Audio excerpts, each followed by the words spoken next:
Chapter trigonometry. Trigonometry के साथ साथ हम यहाँ पर ट्रिग्नोमेट्रिक इक्वेशंस भी इसी पर्टिकुलर वीडियो में कवर करने वाले हैं। So let's get started with the very basic idea which is fundamental identities. और ये तीनों ही फंडामेंटल आइडेंटिटीज मुझे लगता है कि आप सभी बच्चों को बहुत अच्छी तरीके से याद होंगी। इनके ऊपर आपने 10वीं क्लास में भी बहुत सारे क्वेश्चन सॉल्व किए होंगे, एंड जब आपने पहली बार यहाँ पे trigonometry JEE point of view से पढ़ना स्टार्ट किया होगा तब भी काफी इंटरेस्टिंग क्वेश्चन हमें यहाँ पे सॉल्व करने के लिए मिलते हैं। But this is not the pain point. हमारे यहाँ पे जो मेन पेन एरिया होता है ट्रिग्नोमेट्री चैप्टर का, वो स्टार्ट होता है जब हमारे पास में बहुत सारे फॉर्मुलेस एक साथ इकट्ठा होना स्टार्ट हो जाते हैं। ये तीन फॉर्मुले से हमें ऐसा कोई प्रॉब्लम वैसे नहीं होती है। रिवीजन के लिए भी मैं मानता हूँ कि यहाँ पर हमें इसकी जरूरत नहीं है, काफी ज्यादा आप यहाँ पर जो है इनको यूटिलाइज कर चुके हैं। लेकिन आपके यहाँ पर जो अब रिवीजन है वो इंपॉर्टेंटली स्टार्ट होता है सेकेंड टॉपिक से, which is allied angles. Now allied angles के यहाँ पर जो कॉन्सेप्ट है, अगर आप इसको सही तरीके से नहीं समझते हैं तो आपको आगे चल के जो मिक्स्ड प्रॉब्लम्स आते हैं जहां पर मल्टीपल सब मल्टीपल एंगल्स का इस्तेमाल होगा, जहां पर आपके हो सकता है कि ट्रिग्नोमेट्रिक इक्वेशन का सॉल्यूशन निकालने की आपको जरूरत पड़ रही है, तो उन सभी लोकेशंस में आपको यहाँ पर जो है अलाइड एंगल्स का इस्तेमाल करते समय दिक्कत आएगी। सो मेक श्योर कि आप यहाँ पे समझ जाए कि आप बड़े एंगल्स के साथ में ट्रीटमेंट किस तरह से करते हैं। ऑलराइट, सो आपको यहाँ पर हमेशा कोशिश करनी होती है कि कभी भी आपके उसमें अगर कोई बड़ा एंगल आ रहा है किसी भी रेशियो के अंडर, तो मानते हैं यहाँ पे लेटर से साइन फंक्शन, साइन जो आपका यहाँ पे ट्रिग्नोमेट्रिक रेशियो है इसके अंदर कोई बड़ा एंगल में लेना चाहता हूं, लेकिन समझाने के लिए बड़ा एंगल अभी के लिए हम ले लेते हैं लेटर से 150 डिग्रीज, ठीक है ना। सो 150 डिग्रीज आपका जो है इसकी वैल्यू अगर आपको निकालनी है तो आप इसका जो प्रोसेस है वो कैसे फॉलो करते हैं। आप यहाँ पर इसको सोचते हैं कि यार मैं कैसे इसको 90 या उसके मल्टीपल की मदद से लिख सकता हूँ, ठीक है ना। सो दो रास्ते आपके पास में हमेशा ही होंगे। जैसे एक रास्ता मुझे यहाँ पे दिखाई दे रहा है कि मैं इसको 180 माइनस 30 डिग्रीज की नजर से देख सकता हूं, या फिर एक और रास्ता मुझे नजर आ रहा है कि मैं इसी चीज को 90 प्लस 60 डिग्रीज की नजर से देख सकता हूं, ठीक है ना। अब दोनों से ही देखो आंसर तो आपके सेम आना चाहिए, लेकिन आंसर अगर आपको सेम चाहिए तो आपको यहाँ पर अब आगे पता होना चाहिए कि इनको सिंप्लीफाई फॉर्मेट में लिखना कैसे होता है। सो आप यहाँ पे नोटिस करो कि आपके उसमें या तो ऑड मल्टीपल ऑफ 90 लिखा हुआ होता है एंगल के साथ में, या फिर इवन मल्टीपल ऑफ 90 लिखा हुआ होता है एंगल के साथ में, ठीक है ना। अगर इवन मल्टीपल ऑफ 90 है, जैसे कि यहाँ पे 180 जो है वो सेकंड मल्टीपल ऑफ 90 है, तो आपको जो रेशो है उसको चेंज नहीं करना होता है। मतलब मेरा यहाँ पे साइन रेशो पहले लिखा हुआ है तो आगे भी मैं साइन ही इस्तेमाल करूंगा, किसके साथ में, थीटा के साथ में। तो साइन ऑफ 30 डिग्री जैसा ही कुछ मेरे पास में यहाँ पे आना चाहिए, ठीक है ना। लेकिन इसके साथ साथ आपको सेकंड स्टेप भी यहाँ पर जो है इंपॉर्टेंटली करनी है। आपको ये देखना है कि check in which quadrant the angle lies actually, and उस पर्टिकुलर रीजन में आपका जो ट्रिग्नोमेट्रिक रेशियो है उसका एक्चुअली साइन कैसा होना चाहिए। तो अगर मैं यहाँ पर देखता हूँ तो 150 डिग्री कहाँ लाई करेगा, आपका ओरिजिनल क्वेश्चन में जो 150 डिग्री है वो सेकंड क्वाड्रेंट में कहीं ना कहीं लाई करने वाला है, ठीक है ना। और सेकंड क्वाड्रेंट में जो आपका साइन का वैल्यू होता है वो पॉजिटिव ही होता है, इसलिए आपको आगे एक प्लस साइन इस्तेमाल करना है, राइट। तो आपका यहाँ पर जो आंसर है वो किसके बराबर आना चाहिए, साइन ऑफ 150 डिग्री का आंसर आपका साइन 30 मतलब 1/2 के बराबर ही आना चाहिए। इस तरह से हम अलाइड एंगल का सिंप्लीफिकेशन करते हैं। लेकिन अगर आप दूसरे रास्ते पे चलेंगे तो भी आंसर तो आपका सेम आना चाहिए था, लेकिन आप यहाँ पर बोलते क्या है ये कि अगर आपने 90 का ऑड मल्टीपल देखा तो आपको रेशो को चेंज करना है, और रेशो को चेंज करते समय यहाँ पर पेयरिंग पहले से डिसाइडेड है, तो साइन को किस में चेंज करना होता है, कॉस में चेंज करना होता है। तो यहाँ पर आप इसको क्या बना सकते हैं, कॉस ऑफ 60 डिग्रीज बना सकते हैं। अगेन सेकंड स्टेप करना जरूरी है। सेकंड स्टेप में बोला जा रहा है कि आपको क्या देखना है कि यार आपका जो एक्चुअल क्वेश्चन है उसमें जो एंगल है वो कौन से क्वाड्रेंट में है, एंड उस पे जो आपका साइन का वैल्यू है वो पॉजिटिव आएगा कि नेगेटिव आएगा। तो ये हमने देख रखा है कि पॉजिटिव आएगा, इसलिए यहाँ पर पॉजिटिव साइन आपको इस्तेमाल करनी होती है, ठीक है ना। तो या तो आप पहले रास्ते से आगे जा सकते हैं, दूसरे रास्ते से आगे जा सकते हैं, दोनों से ही आपको मिलने वाला क्या है, 1/2 ही आंसर मिलने वाला है, ठीक है ना। सो कभी भी हमारे पास में इस तरह के कोई अगर बड़े वैल्यूज होते हैं तो उसमें से हम यहाँ पे मल्टीपल्स ऑफ 90 अलग खींच सकते हैं, एंड देन देख सकते हैं कि जो बच गया है उसकी वजह से आपकी फाइनल वैल्यू कितनी निकल रही है। This is what is the major idea behind allied angles. अब ये जो है ये तो बेसिक आइडिया है, लेकिन इसमें जो सवाल बनते हैं वो दिखाई कुछ ऐसे देते हैं, ठीक है ना, कि sine 3π/5, sine of 4π/5, sine of 6π/5, sine of 7π/5 add करके आपका कितना वैल्यू बनना चाहिए। So in this case you need to realise कि यार इस तरह के जब भी बहुत सारे वैल्यूज आपको एडिशन में दिए जाते हैं, यूजुअली जो आपके एक्सट्रीम वैल्यूज होते हैं उनको साथ में लेने से फायदा मिलता है, राइट। सो हम यहाँ पे लास्ट वाले वैल्यूज को साथ में लेंगे एंड मिड वाले वैल्यूज को साथ में लेंगे एंड इनका कुछ यहाँ पे है ना करना चाहेंगे, इनका कुछ करना चाहेंगे। अब क्या कर सकते हैं, ठीक है ना। तो यहाँ पर कुछ रियलाइजेशन इंपॉर्टेंट है। रियलाइजेशन क्या है, रियलाइजेशन ये है कि यार मेरे पास में एक है 3π/5 एंगल और एक है मेरे पास में 7π/5 एंगल। दोनों को अगर मैं जोड़ता हूं तो 10π/5 बनता है, विच इज बेसिकली 2π के बराबर। इसका मतलब क्या है, इसका मतलब ये है कि मैं 7π/5 जो आपका बड़ा एंगल है उसको छोटे एंगल 2π - 3π/5 की मदद से रिप्लेस कर सकता हूं। एंड सिमिलर तरीके से आप क्या बोल सकते हैं कि ऐसे ही मैं जो 6π/5 एंगल है उसको 2π - 4π/5 एंगल से रिप्लेस कर सकता हूं। अगर ये रिप्लेसमेंट्स में करता हूं तो मेरे पास जो नेक्स्ट स्टेप में वैल्यूज दिखाई देंगी वो कैसे होने वाली। देखो मेरे पास में छोटे वैल्यूज तो मैं चेंज नहीं करना चाहूंगा, sine of 3π/5 and sine of 4π/5 I want to keep it like that only. लेकिन आगे ये जो 6π/5 लिखा हुआ है उसके प्लेस में हम क्या करना चाहेंगे, 2π - 4π/5 लिखना चाहेंगे, ठीक है। एंड वैसे ही जो आपका अगला वाला वैल्यू है उसके अंदर हम साइन के अंदर 2π - 3π/5 लिखना चाहेंगे। Now we have to think in terms of allied angles, क्योंकि आपने यहाँ पर जो कॉम्बिनेशन बनाया है वो 2π के साथ में बनाया है। 2π क्या है, बेसिकली फोर्थ मल्टीपल ऑफ π/2 है, मतलब ये इवन मल्टीपल ऑफ π/2 के साथ में आपने अपना जो है कन्वर्जन सोचा है। तो क्योंकि आपने इवन मल्टीपल के साथ में कन्वर्जन सोचा है तो ये पक्की बात है कि आपका रेशो चेंज नहीं होगा, आपका रेशो वही रहेगा जो आपने इस्तेमाल किया है। तो यहाँ पे साइन के साथ में 4π/5 आने वाला है, यहाँ पर भी साइन के साथ ही आपका 4π/5 आने वाला है। लेकिन अभी हमारा केवल पहला स्टेप कंप्लीट हुआ है, सेकंड स्टेप कंप्लीट नहीं हुआ है। सेकंड स्टेप होता है कि आपको इसके आगे या तो प्लस लगाना है या फिर माइनस लगाना है, प्लस लगाना है या फिर माइनस लगाना है, इन दोनों में से कोई एक साइन आपको सिलेक्ट करना होता है। अब वो कैसा पता चलता है, वो पता चलता है आपको ओरिजिनल आपका जो एंटिटी है वहां से। ओरिजिनल एंटिटी अगर आप यहाँ पे देखते हैं तो वो क्या है, 2π - 4π/5। 2π - 4π/5 अगर आप यहाँ पे देखें तो आपको कितना यहाँ पर जो है या कौन से क्वाड्रेंट में आप जा रहे हैं, है ना, ये आपने बेसिकली रियलाइज करना चाहिए। So 2π - something, right. Now don't be worried about how much this value exactly is, just visualize this कि 2π - समथिंग हो रहा है, वो समथिंग कितना हो रहा है उससे ज्यादा फर्क नहीं पड़ता, आपको हमेशा इमेजिन नहीं करना है कि छोटा सा कुछ वैल्यू है, ठीक है ना। इससे आपका जो क्वाड्रेंट का अंडरस्टैंडिंग वो सही बिल्ड होगा। सो आपका यहाँ पर ये 0 है, ये आपका π/2 है, ये आपका पाई है, ये आपका 3π/2 है एंड देन वापस ये 0 वाला लोकेशन ही आपका 2π है। सो 2π - something basically is going somewhere here, है ना। अब ये 4π/5 भले ही आपके यहाँ पर कोई बड़ा क्वांटिटी है ना, मुझे उससे फर्क नहीं पड़ता, मैं बस ये सोच रहा हूँ कि 2π माइनस यहाँ पर जो है कुछ हुआ है।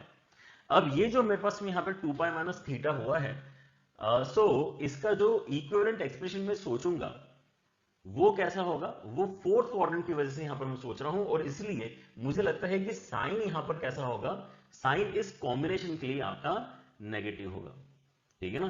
क्योंकि साइन आपका यहाँ पे नेगेटिव होने वाला है इसलिए आपको एक एक्स्ट्रा माइनस साइन यहाँ पे लगाना पड़ेगा। तो sine of 2π - theta is always minus of sine theta. इस तरह से अगर आपको ऑलरेडी याद है तो आपको एनालिसिस करने की बिल्कुल भी जरूरत नहीं है, आप डायरेक्टली यहाँ पर माइनस साइन लगा के ही अपना काम कर सकते थे, ठीक है ना। Sine of 2π - theta is always minus of sine theta, doesn't matter theta आपका कितना बड़ा है कितना छोटा है, ठीक है ना। वैसे ही जो आपका नेक्स्ट एक्सप्रेशन है यहाँ पर जो है कितना आएगा, 3π/5, जो आपका नेक्स्ट एक्सप्रेशन है वो आएगा तो साइन ऑफ 3π/5 के टर्म्स में ही, लेकिन इसके आगे भी क्या होगा, आपका नेगेटिव आएगा, because sine of 2π - theta is what, minus of sine theta, ठीक है ना। सो ये चीज हमने कहां से निकाली, अलाइड एंगल की मदद से निकाली है, राइट।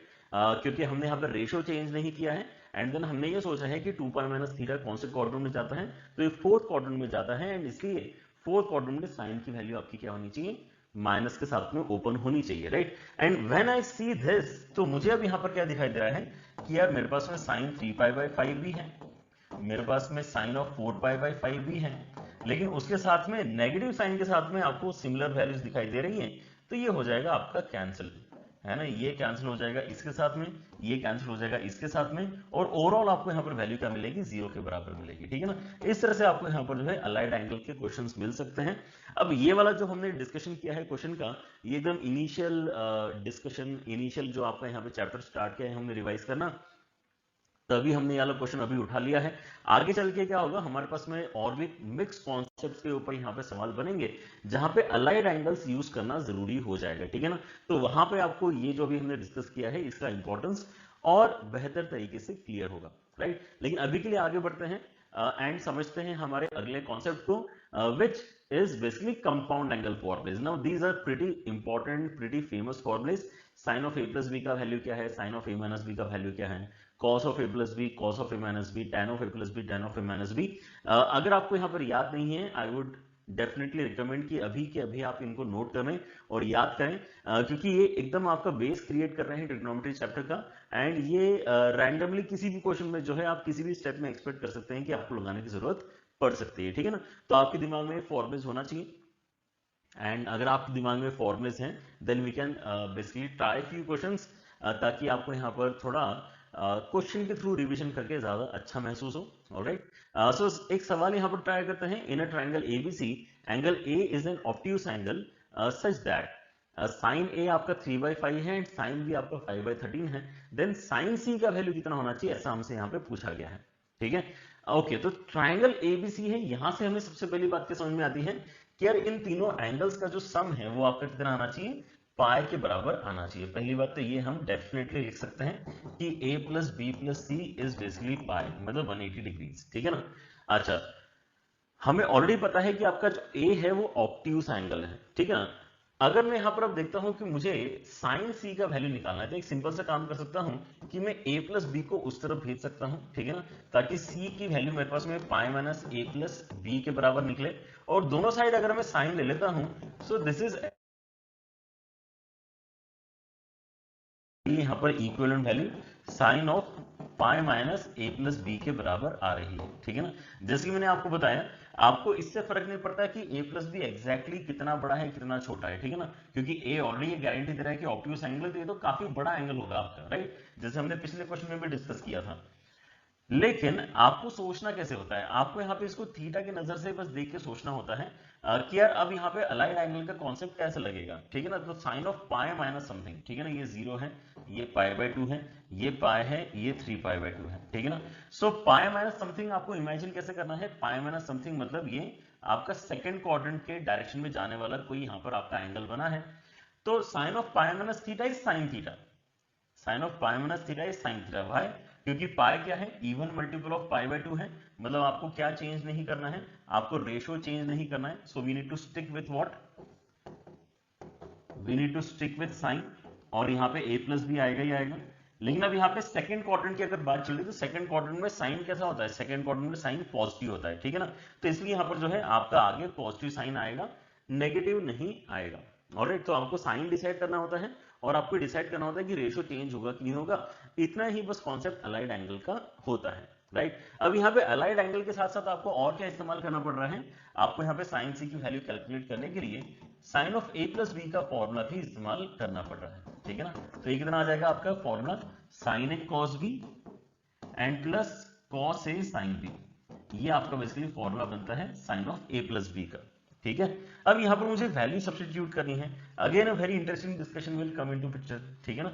साइन a का वैल्यू मेरे पास में है 3/5 के बराबर, उसको तो मैंने डायरेक्टली इनपुट में डाल दिया। फिर उसके बाद में साइन b का वैल्यू भी मेरे पास में है, वो यहाँ पर है, उसकी वैल्यू है 5/13, उसको भी यहाँ पर मैंने इनपुट में डाल दिया। अब बचती है हमारे पास में यहाँ पे ये दो वैल्यूज की, कॉस b कितना है और कॉस a कितना है। ऑब्वियसली आप यहाँ पे अगर साइन a पता है तो cos a निकाल सकते हो, ठीक है ना। लेकिन जब आप यहाँ पे cos a निकालोगे तो यहाँ पर क्या होगा, cos a आपका हो जाएगा cos स्क्वायर आपका हो जाएगा 1 माइनस साइन स्क्वायर a के बराबर, मतलब आपका जो बनेगा यहाँ पर 1 माइनस साइन स्क्वायर मतलब 9/25, मतलब ये हो जाएगा आपका 16/25 के बराबर। So now when you take under root, आपके इसमें प्लस और माइनस दोनों आएंगे, तो इस पॉइंट पे आपको डिसाइड करना पड़ेगा कि आप यहाँ पे cos a की वैल्यू प्लस साइन के साथ में लेना चाहते हो या माइनस साइन के साथ में लेना चाहते हो। That is where we decide किया नहीं, मैं माइनस साइन के साथ में बेसिकली सिंप्लीफाई करके अपना cos a लूंगा।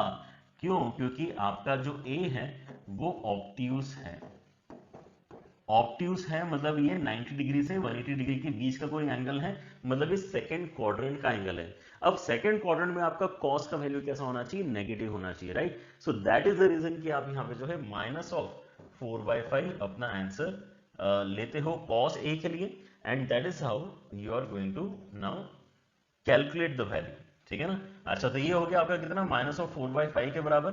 अब यहाँ पे cos b का नंबर आता है, cos b के लिए भी बिल्कुल सिमिलर कैलकुलेशन आपकी होने वाली है, क्योंकि आपको ऑलरेडी sin b का वैल्यू पता है, राइट। सो आपका cos b का वैल्यू कितना हो जाएगा, cos स्क्वायर b का वैल्यू हो जाएगा 1 माइनस साइन स्क्वायर b, मतलब ये आ जाएगा आपका 25/169, एंड यहाँ से आपको जो वैल्यू मिलती है 144/169, मतलब अंडर रूट लेके आपके उसमें वैल्यू क्या आएगी, 12/13 आने वाली है। अब फिर से आपको डिसाइड करना है कि आप प्लस लोगे या माइनस लोगे, तो यहां पर मैं प्लस ही ले पाऊंगा, माइनस नहीं ले पाऊंगा। क्या रीजन है उसके पीछे, क्योंकि मैं एक ट्रायंगल के अंदर एक ही ऑब्ट्यूज एंगल बेसिकली जनरेट कर सकता हूं। अगर ए को ऑलरेडी हमने ऑब्ट्यूज एंगल बोल दिया है, सो बी डेफिनेटली एक एक्यूट एंगल है। सो बी अगर आपका एक्यूट एंगल है तो यहां पर आपको प्लस 12/13 लेना ही होगा। So that is what we are going to include here, 12/13 as the value for cos of b, right. बस आपका यहाँ पर जो कैलकुलेशन है, जो बेस कैलकुलेशन है यहाँ पे, वो तो हमने अलग से नीचे कर लिया है। अब आपको क्या करना है, फाइनल आंसर कैलकुलेट करना है। So what are we getting, 36 - 20 मतलब 16, एंड नीचे कितना आ जाएगा आपका 65। तो 16/65 इस क्वेश्चन में आपका एक्चुअली करेक्ट आंसर बनता है, ठीक है ना। सो इस क्वेश्चन में देखो आपका बेसिक अलाइड एंगल भी इस्तेमाल हुआ है, एंड देन कंपाउंड एंगल का फॉर्मूला भी आपने यहाँ पे यूज होते हुए देखा है, ठीक है ना। So these are the kind of questions that you need to be aware of while solving trigonometry के सवाल। मिक्स कॉम्बिनेशन पे आपके सवाल आपको मिलते रहेंगे। Now let us move on two questions like these. Now these question definitely feel like यार ये जेई का आपका सवाल है, एंड इस तरह के सवाल कई बार आपके जेई में आ भी चुके हैं, राइट। सबसे पहले जेई एडवांस में आया था, उसके बाद में जेई मेन ने भी काफी बार इसको कॉपी कर लिया है। इनफैक्ट जेई एडवांस भी यहाँ पर मल्टीपल टाइम्स इस तरह का सिग्मा आपसे पूछ चुका है। तो वर्किंग काफी यहाँ पर जो है आपको स्टैंडर्ड लगेगी, है ना। अगर आपने स्टैंडर्ड वर्किंग इसकी क्रिएट नहीं करी अपने माइंड में, then do try to learn standard working using this solution that we are discussing, ठीक है।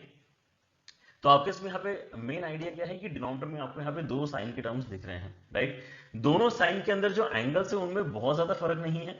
अगर मैं इस पहले वाले एंगल को अल्फा नाम देता हूं, सो दूसरा वाला जो एंगल है वो एक पाई/6 यूनिट आगे है, राइट। क्योंकि यहाँ पे k -1 टाइम्स ऑफ पाई/6 है, जबकि यहाँ पे k टाइम्स ऑफ पाई/6 है, ठीक ना।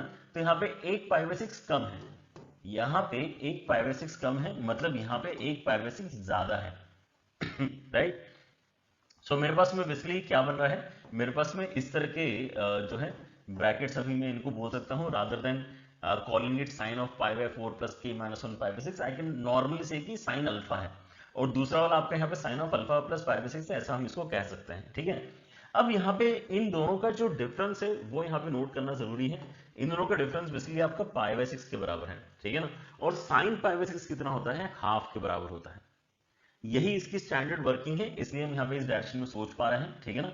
सो क्योंकि यहाँ पे इन दोनों का डिफरेंस पाई/6 है और साइन पाई/6 हाफ के बराबर होता है, तो हम क्या करेंगे, यहाँ पे न्यूमरेटर में हाफ क्रिएट करेंगे, और ऑब्वियसली मैथमेटिकली चीजें मैनेज करने के लिए 2 मल्टीप्लाई करवाना पड़ेगा।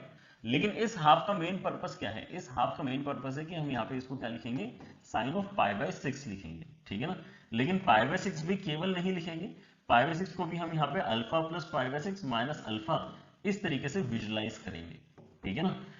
तो इससे क्या होता है, इससे आपका न्यूमरेटर बेसिकली जो है सिंप्लीफाई होता है, एक तरीके से यहाँ पर ओपन होता है कहना चाहिए। सो न्यूमरेटर जो आपका यहाँ पे ओपन होगा उसके अंदर क्या क्या आने वाला है, न्यूमरेटर में आपके उसमें देखो पहली बात तो ये 2 में बाहर निकाल रहा हूँ, सो 2 आपका बाहर निकल आ रहा है। सिग्मा के अंदर अगर आप यहाँ पे देखते हैं तो आपके पास में क्या आ जाएगा, साइन ऑफ अल्फा प्लस पाई/6 minus cos of alpha and minus cos of alpha plus पाई/6 and then sine of alpha. क्या क्या है, मैंने यहाँ पे sine of a minus b का फॉर्मूला न्यूमरेटर में ओपन कर लिया है, राइट। ऐसा करने से हुआ क्या है, जब मैं डिनोमिनेटर को डिस्ट्रीब्यूट करके देखता हूं, दोनों को दे देते हैं डिनोमिनेटर में sine alpha and sine of alpha plus पाई/6 यहां पर भी दे देते हैं, एंड वैसे ही sine of alpha and sine of alpha plus पाई/6 यहां पर भी दे देते हैं, ठीक है ना। सो कैंसिलेशन आपने यहाँ पे नोटिस करना चाहिए कि कैसा हो रहा है।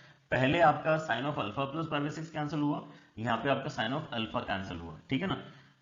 और यहाँ पर आपका जो k है वो कहां से कहां तक जा रहा है, 1 से लेके 13 तक जा रहा है, इस बात की हमें गारंटी है। सो अंदर क्या बन रहा है, अब यहाँ पे दो टर्म्स बन रहे हैं, दोनों ही टर्म्स आपके कॉट में यहाँ पे कन्वर्ट हुए हैं। सो 2 टाइम्स ऑफ सिग्मा के साथ में आपका k इक्वल टू 1 से लेकर 13 तक जा रहा है।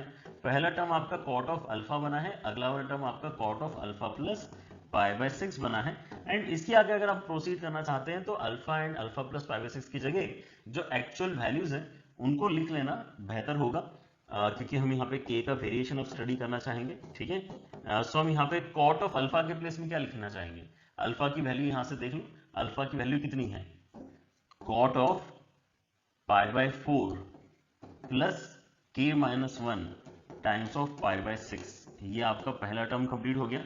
एंड माइनस आगे क्या आ जाएगा आपका कॉट ऑफ, आगे आ जाएगा कॉट ऑफ, अंदर आ जाएगा आपका अल्फा प्लस पाई बाय 6 की वैल्यू कितनी है, पाई by 4 plus k pi by 6, right. So this is what we have as the current expression. And now let us start substituting values one by one for k. And यहाँ पे जो जो आपके terms create होंगे उन सबको हमें क्या करना है, अल्टीमेटली ऐड करना है। ऑलराइट, चलिए। सो हम यहाँ पे अपना k का वैल्यू अगर 1 डालेंगे तो क्या हो जाएगा, देखो 2 तो यहाँ पर बाहर हमने लिख लेना चाहिए, बाकी ब्रैकेट के अंदर क्या है, अगर मैं k की वैल्यू 1 डालता हूँ तो यहाँ पर तो केवल पाई बाय 4 बचेगा, यहाँ पर आपका पाई बाय 4 के साथ में पाई बाय 6 बचेगा। सो कॉट के अंदर केवल पाई बाय 4 बचा है, एंड देन माइनस कॉट के साथ में आपको pi by 4 and then pi by 6 भी मिल रहा है। नेक्स्ट अगर मैं 2 वैल्यू डालता हूं तो यहाँ पे आपको पाई बाय 4 के साथ में अब जाके कहीं 1 पाई बाय 6 मिलेगा, एंड अगले वाले में कॉट के साथ में आपको अब पाई बाय 4 के साथ में 2 पाई बाय 6 मिल रहे हैं, ठीक है ना। एंड दिस विल कंटिन्यू, यहाँ पर आपको कॉट के साथ में अब 3 डालने पर 2 पाई बाय 6 मिलेंगे, एंड आगे माइनस साइन के साथ में आपको कॉट के अंदर अब पाई बाय 4 के साथ में 3 टाइम्स ऑफ पाई बाय 6 मिलने वाला है। अब ये कहां तक जा रही है गाड़ी, ये गाड़ी चलते चलते चलते चलते आपकी यहाँ पर जो है जब 13 इनपुट आएगा वहां तक जा रही है, ठीक है ना। तो 13 इनपुट आया, इसका मतलब क्या है, पाई बाय 4 के साथ में यहाँ पर आपको 12 पाई बाय 6 मिला है, एंड नेक्स्ट आपको कॉट के अंदर यहाँ पे पाई बाय 4 के साथ में 13 पाई बाय 6 मिला है, ठीक है। सो इससे क्या हुआ है, इससे बेसिकली आपका वो पैटर्न क्रिएट हो गया है जहां पे कैंसिलेशन आप देख सकते हैं क्या क्या बन रहा है। यहाँ पर आपका जो पाई बाय 4 प्लस पाई बाय 6 है वो नीचे वाले के साथ में कैंसिल हुआ, पाई बाय 4 प्लस 2 पाई बाय 6 नीचे वाले के साथ में कैंसिल हुआ, मतलब ये इसके नीचे वाले के साथ में, ये इसके नीचे वाले के साथ में, ये इसके नीचे वाले के साथ में, इस तरह से कैंसिल होते होते होते होते आपके इसमें क्या बचेगा, आपके इसमें बस यहाँ से एक टर्म और यहाँ से एक टर्म बचने वाली है, right. Now again you will see कि कितना सटल है यहाँ पर जो है यूटिलाइजेशन आपके अलाइड एंगल्स का, लेकिन अलाइड एंगल्स का यूटिलाइजेशन यहाँ भी है, right. Cot of pi by 4 कितना होगा, पहली बात तो 1 के बराबर होगा, उसके अंदर कोई डाउट नहीं है। यहां मैं देखता हूं कि यार मेरे पास में जो कॉट के अंदर क्वांटिटी है उसमें पाई बाय 4 तो ठीक है, लेकिन ये 13 पाई बाय 6 को मैं क्या लिख सकता हूँ, 13 पाई बाय 6 को मैं बेसिकली यहाँ पे 2 पाई प्लस पाई बाय 6 लिख सकता हूँ। सो 2 पाई प्लस पाई बाय 6, सोचना जरा, 2 पाई प्लस पाई बाय 6, यहाँ पे आपका जो 2 पाई है किसी भी ट्रिग्नोमेट्रिक रेशियो के अंदर 2 पाई मैटर ही नहीं करता, क्योंकि 2 पाई रिप्रेजेंट करता है कि आपने यहाँ पर एक कंप्लीट सर्कल यहाँ पे फिनिश कर लिया है, ठीक है ना। एक सर्कल कंप्लीट कर लेने से, है ना, first second third fourth corner पूरा कंप्लीट कर लेने से आपके यहाँ पर जो है रेशियो वापस सेम आना स्टार्ट हो जाता है। So you can ignore this 2 pi, and because of that pi by 4 plus pi by 6 मतलब कितना हो गया आपका 75 डिग्री यहाँ पर बेसिकली बन रहा है, ठीक है ना। So 2 times of 1 minus cot of 75 degree is what I am writing. Why I am writing this, क्योंकि यहाँ पर मुझे 75 डिग्रीज 15 डिग्रीज देख के वैल्यूज ऑलरेडी याद आना स्टार्ट हो गई है, ठीक है ना। अदरवाइज आप क्या कर सकते हैं, यहाँ पे फिर से cot of a plus B का फॉर्मूला यूज करके इसको ओपन करके, है ना, अपना कैलकुलेशन आगे प्रोसीड कर सकते हैं, right. But if you already are aware कि यार ये बेसिकली जो आपका कॉट ऑफ 75 डिग्री है ये सेम है tan ऑफ 15 डिग्रीज के बराबर। ये फिर से क्या है, अलाइड एंगल का ही इस्तेमाल किया है मैंने यहाँ पे, ठीक है ना, क्योंकि 75 को मैंने क्या लिखा 90 minus 15, and cot of 90 minus 15 is tan of 15, और tan 15 का वैल्यू हम यहाँ पर जानते हैं कितना होता है, tan 15 का आपका वैल्यू होता है 2 माइनस रूट 3 के बराबर, ठीक है ना। Again if you want to calculate तो आप अलग से कैलकुलेट कर सकते हैं अगर याद नहीं है तो, बट अगर याद है then that's the best case scenario. तो यहाँ पे कितना हो जाएगा, 2 के साथ में अंदर मल्टीप्लीकेशन में आपको मिल रहा है root 3 minus 1, root 3 minus 1. So 2 times of root 3 minus 1 becomes the final answer for this particular question. 2 times of root 3 minus 1, मतलब सी आंसर इस क्वेश्चन में आपका करेक्ट होना चाहिए, ठीक है ना। तो ये काफी बढ़िया सवाल है, ये आपका मतलब जेई पैटर्न से एकदम मैच होने वाला आपका सवाल यहाँ पर मैं कहूंगा, ठीक है ना। एंड इस तरह के सवाल आने के चांसेस फिर से आपके काफी ज्यादा है। सो नोटिस करने वाली बात एक और है जो यहाँ पे बिना डिस्कस किए हमने आगे नहीं बढ़ना चाहिए, वो ये है कि हाउ डू वी डिसाइड कि हमने यहाँ पर न्यूमरेटर में, है ना, क्या इनिशियली लेना चाहिए, राइट। इनिशियली हमने यहाँ पर क्या किया था, इनिशियली हमने यहाँ पर पहले तो ये नोटिस किया था कि यार ये जो दोनों अभी हमने एंगल्स नीचे देखे हैं उनका डिफरेंस कितना है, तो π/6 है। सो π/6 का कहीं ना कहीं इन्वॉल्वमेंट तो देखो होना चाहिए, लेकिन अब साइन π/6 का इन्वॉल्वमेंट होना चाहिए कि कॉस π/6 का इन्वॉल्वमेंट होना चाहिए, वो कौन डिसाइड करता है। सो जब भी आपके इसमें यहाँ पे सेम रेशो होगा, दोनों जगह साइन साइन है नीचे या फिर दोनों जगह कॉस कॉस है, तो आपको ऊपर साइन ही बनाना है। साइन क्यों बनाना है, क्योंकि जब sine of a minus B का फॉर्मूला ओपन करते हो, जब sine of a minus B का फॉर्मूला ओपन करते हो तो उसके अंदर एक साइन एक कॉस एक साइन वाला कॉम्बिनेशन आता है, तो एट ए टाइम एक ही चीज आपकी कैंसिल होती है ना। जैसे यहाँ पर पहले अल्फा प्लस π/6 कैंसिल हुआ, बाद में अल्फा वाला टर्म कैंसिल हुआ, ठीक है ना। सो आपको क्योंकि एक टाइम पे एक ही चीज कैंसिल करवानी है, तो नीचे अगर दोनों साइन है तो ऊपर एक साइन एक कॉस होने से फायदा मिलता है, नीचे अगर दोनों साइन है तो ऊपर एक कॉस एक साइन होने से फायदा मिलता है। इसलिए यहाँ पे साइन वाला फॉर्मूला क्रिएट करवाना हमारे लिए बेस्ट यहाँ पे इनिशियल स्टेप माना जाएगा, ठीक है। ऑलराइट, आगे बढ़ते हैं, let us move on to the next question. Next idea is basically multiple and sum multiple angle for this, right. तो ये हुआ क्या है, ये बेसिकली हमारे जो स्टैंडर्ड अभी कंपाउंड एंगल फॉर्मुलेस थे उसी के तरह हमने यहाँ पर रादर देन हैविंग ए और बी अलग अलग एंगल्स, उसके अंदर हमने क्या किया, बी को भी ए ही कर दिया। तो साइन ऑफ a प्लस ए का फॉर्मूला हमने जब यहाँ पे कंडेंस किया तो 2 sin cos बेसिकली आपका बन गया है। एंड इस तरह से आप यहाँ पर बाकी सारे फॉर्मुलेस भी देख सकते हैं कि क्रिएट किए जा सकते हैं। Alright, now everything is important. इस पेज के ऊपर जो भी फॉर्मुलेस है सब इंपॉर्टेंट है, कोई भी फॉर्मूला में ऐसा अलग से स्टार मार्क नहीं कर सकता हूं कि यार ये ज्यादा इंपॉर्टेंट है, क्योंकि everything is very very important. In fact sine 2a का यहाँ पर जो कन्वर्जन है in terms of tan, cos 2a का conversion in terms of tan, ये भी आपके काफी ज्यादा इस्तेमाल होते हैं। And not just in this chapter but up to integration also, है ना। इंटीग्रेशन में भी कई बार यहाँ पे सब्स्टिट्यूशन करने के लिए हम sin 2a का ये tan वाला हाफ एंगल फॉर्मूला इस्तेमाल करते हैं, cos 2a का tan वाला हाफ एंगल फॉर्मूला इस्तेमाल करते हैं, ठीक है ना। So these formulas will go a long way in your entire JEE syllabus का discussion, ठीक है ना। So make sure that everything on this page is on the top of your mind। आपको यहाँ पे एकदम बोलते से याद आना चाहिए कि sin 3a का फॉर्मूला क्या है, 3 sin a minus 4 sin cube a, cos 3a का फॉर्मूला क्या है, tan 3a का फॉर्मूला क्या है, ठीक है ना। ये फॉर्मुलेस आपके काफी ज्यादा इंपॉर्टेंट है। Again if you are making a list, if you have not already made a list, then do make the list as you are watching this lecture, तो कि आपको वापस यहाँ पर जो है फॉर्मुलेस ढूंढने की जरूरत ना पड़े। There has to be some place, some go to place that you have, जहां पे आप जल्दी से जाके फॉर्मुलेस देख सकते हैं at least when you are practicing, but before exam आपको यहाँ पे बाय हार्ट हो जाने चाहिए, ठीक है। तो इनके ऊपर सवाल आपके कैसे आ सकते हैं उसको देख लेते हैं। जैसे ये सवाल है आपका, है ना, cos cube π/8 cos of 3π/8 and then sin cube π/8 sin of 3π/8। now again the issue here is कि आपको स्टार्ट तो अलाइड एंगल से ही करना होगा, अदरवाइज आपको यहाँ पर जो है सही डायरेक्शन नहीं पता चलेगी, ये क्वेश्चन आपको किस डायरेक्शन में खींच के ले जाना चाहता है आपको नहीं क्लियर होगा, राइट। तो आपको एंगल्स में कुछ खास होता है ना, ये फील होना पहले स्टार्ट हो जाना चाहिए। एंगल्स में यहाँ पर जो खास बातें वो क्या है, दो अलग अलग एंगल्स मुझे नजर आ रहे हैं, so I can basically do a basic calculation, है ना। एंड ये कैलकुलेशन ओरली होगी, है ना, अभी आपको समझाने के लिए मैं लिख के दिखा रहा हूँ। क्या है, π/8 है एक तो एंगल हमारे पास में, एक 3π/8 है, दोनों को ऐड करते हैं तो टोटल 4π/8 आता है, विच इज बेसिकली π/2। मतलब ये दोनों आपके सप्लीमेंट्री एंगल्स हैं, मतलब 3π/8 के प्लेस में आप हमेशा ही π/2 माइनस π/8 रिप्लेस कर सकते हैं, ठीक है। सो 3π/8 के प्लेस में जैसे मैंने यहाँ पे π/2 माइनस π/8 इमेजिन किया, या फिर यहाँ पर मैंने वही सेम चीज इमेजिन करी, तो ये क्या हो गया है, π/2 माइनस थीटा।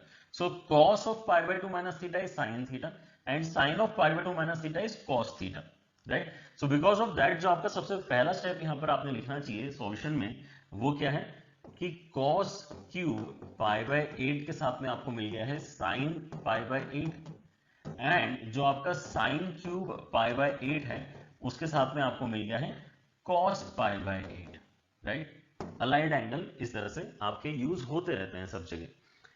यहां से मैं एक चीज क्लियरली नोटिस कर पा रहा हूं कि मैं यहां से sine of pi by 8 and cos of pi by 8 common निकाल सकता हूं। अगर मैं कॉमन निकालता हूं तो अंदर मेरे पास में यहाँ पे कॉस स्क्वायर पाई बाय 8 बचेगा पहले टर्म से, and sine square pi by 8 बचेगा दूसरे टर्म से, जो बेसिकली आपका 1 के बराबर है। ये हम सब जानते हैं, sign square theta plus cos square theta आपका 1 होता है। सो अब बचा क्या है आपके इसमें, बस इतना ही, sine pi by 8 and cos pi by 8। But again we are not very happy with this arrangement, क्योंकि एकदम से पाई बाय 8 वाले वैल्यूज अभी हमें एकदम से अगर याद नहीं आते हैं, तो इसका उपाय क्या है कि हम यहाँ पे मल्टीपल एंगल फॉर्मूलेस का इस्तेमाल करते हैं। So 2 sin theta cos theta basically converts into what, it converts into sin 2 theta. So मतलब आप यहाँ पे जब 2 थीटा मतलब थीटा का डबल करोगे तो कितना हो जाएगा, पाई बाय 4 हो जाएगा। एंड साइन पाई बाय 4 हमें अब अच्छे तरीके से याद है, 45 डिग्री पे आपका वैल्यू 1/√2 के बराबर बनता है। सो 1/2√2 बेसिकली आपका इस क्वेश्चन में फाइनल आंसर होना चाहिए। तो कोई हमें यहाँ पे ज्यादा वैल्यूज वगैरह याद नहीं करनी पड़ी। क्वेश्चन स्ट्रक्चर्ड ही इस तरीके से है कि आप बिना किसी दिक्कत के अपने आंसर तक पहुंच पाओ if you know the multiple angle formulas. ठीक है, चलिए आगे बढ़ते हैं। Next question, next idea that we have to discuss is that of transformation formulas. Transformation formulas again list बनाते चलो।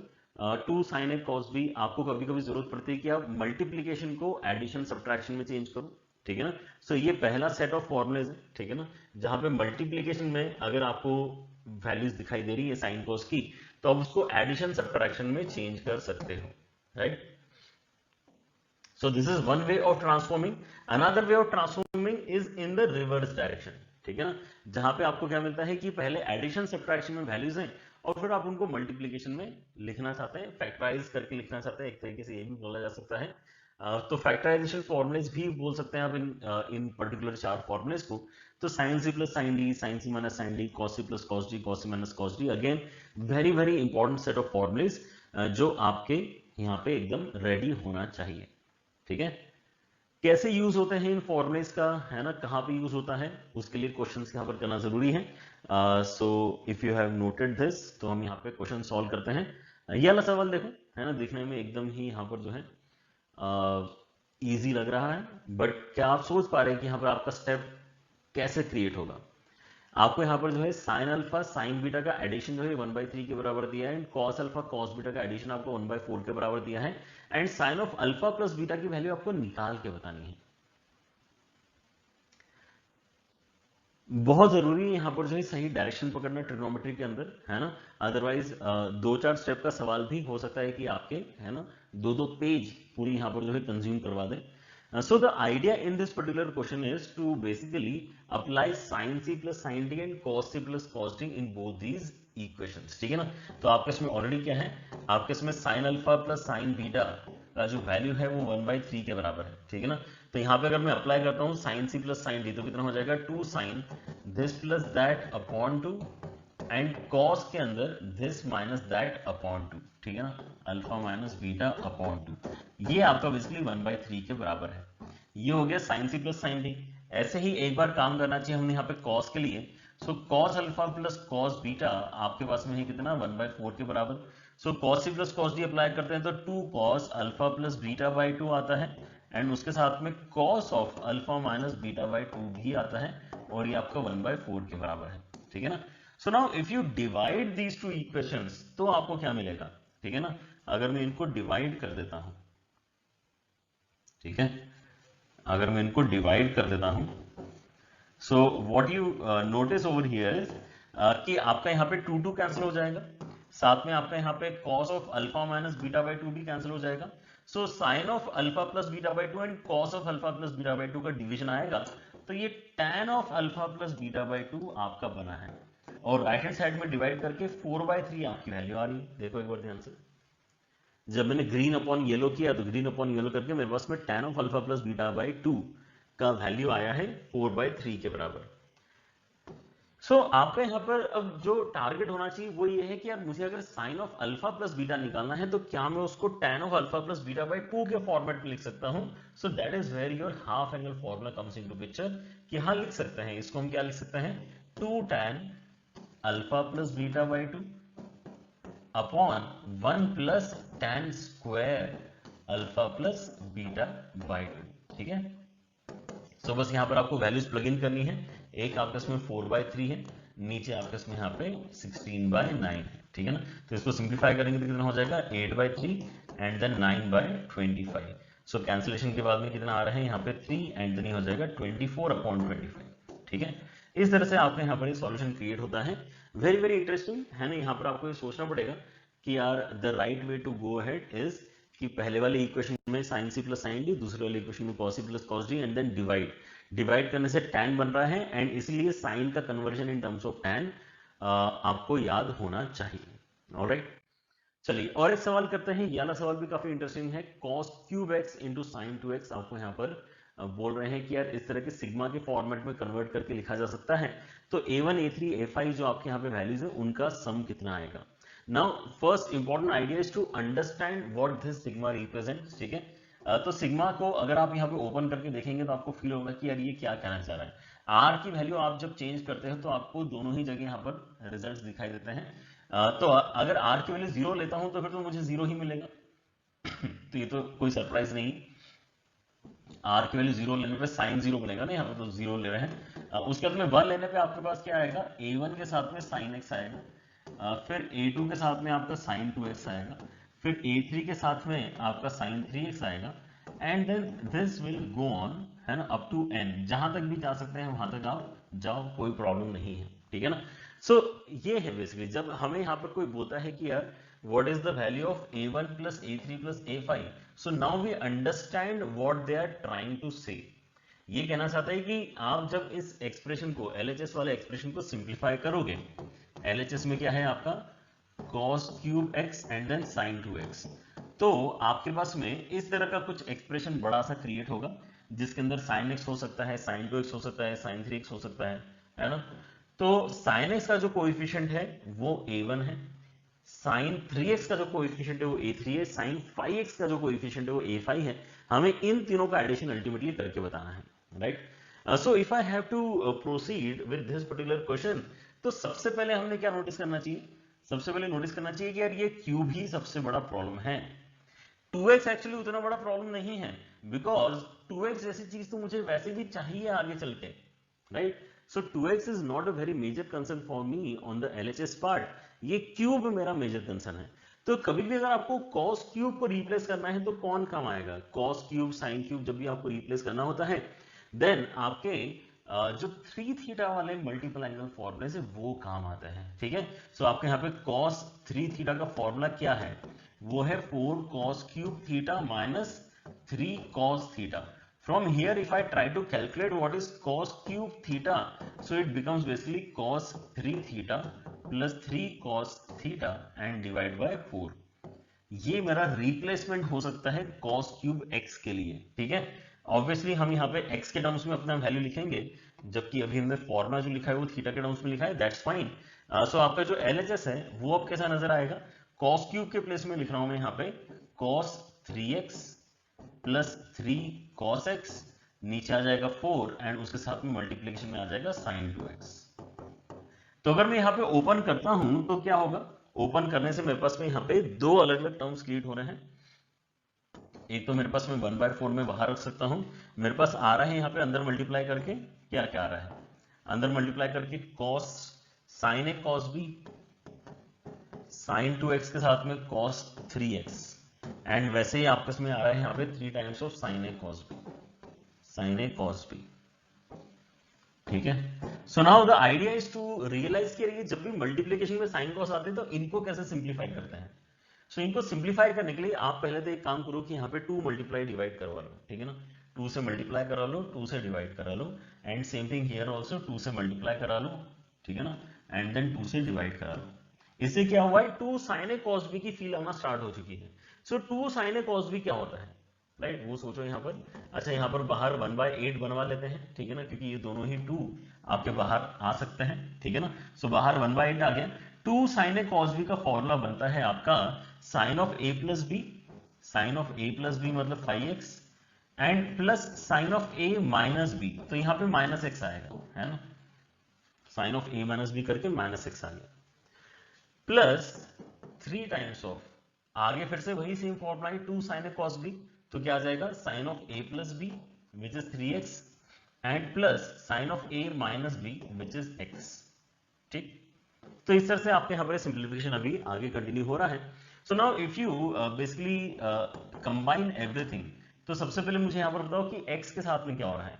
तो ये आपका माइनस ऑफ साइन एक्स है, यहाँ से आपको 3 साइन एक्स मिल रहा है, तो साइन एक्स की तरफ बच जाएगा आपका 2 साइन एक्स बेसिकली बच जाएगा। साइन 3x के साथ में अगर मैं देखता हूं तो मेरे पास में 3 साइन 3x आता है एंड साइन 5x तो आपके यहाँ पर अकेला बैठा है, तो साइन 5x ऐसा आप लिख सकते हैं। Alright, so this is what we have as the final result for the simplified expression, जहां पर आपने मल्टीपल एंगल्स में चीजों को चेंज कर लिया है। x 3x 5x आपके उसमें आया है, यहाँ पे sin 2x sin 4x आया ही नहीं है, केवल ऑड वाले वैल्यूज ही आए हैं। एंड आपका जो सवाल है अब ये और भी ज्यादा सेंस बना रहा है कि ये ऐसा क्यों स्ट्रक्चर किया गया है A1 A3 A5, क्योंकि A1 A3 A5 ही एक्चुअली आपको मिलने वाले हैं, बाकी तो कुछ यहाँ पे आपको मिला ही नहीं है।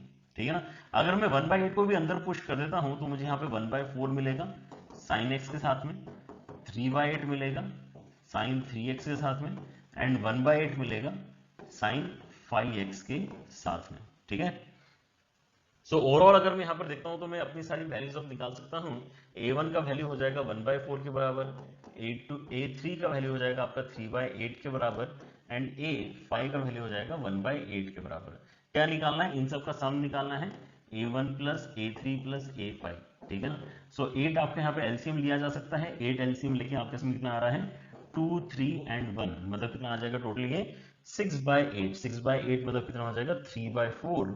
ये फाइनल आंसर इस क्वेश्चन में आपका होना चाहिए। ठीक है, क्या क्या कर लिया हमने इस क्वेश्चन के अंदर, इस क्वेश्चन में हमने मल्टीपल एंगल फॉर्मूला इस्तेमाल कर लिया cos 3 थीटा वाला।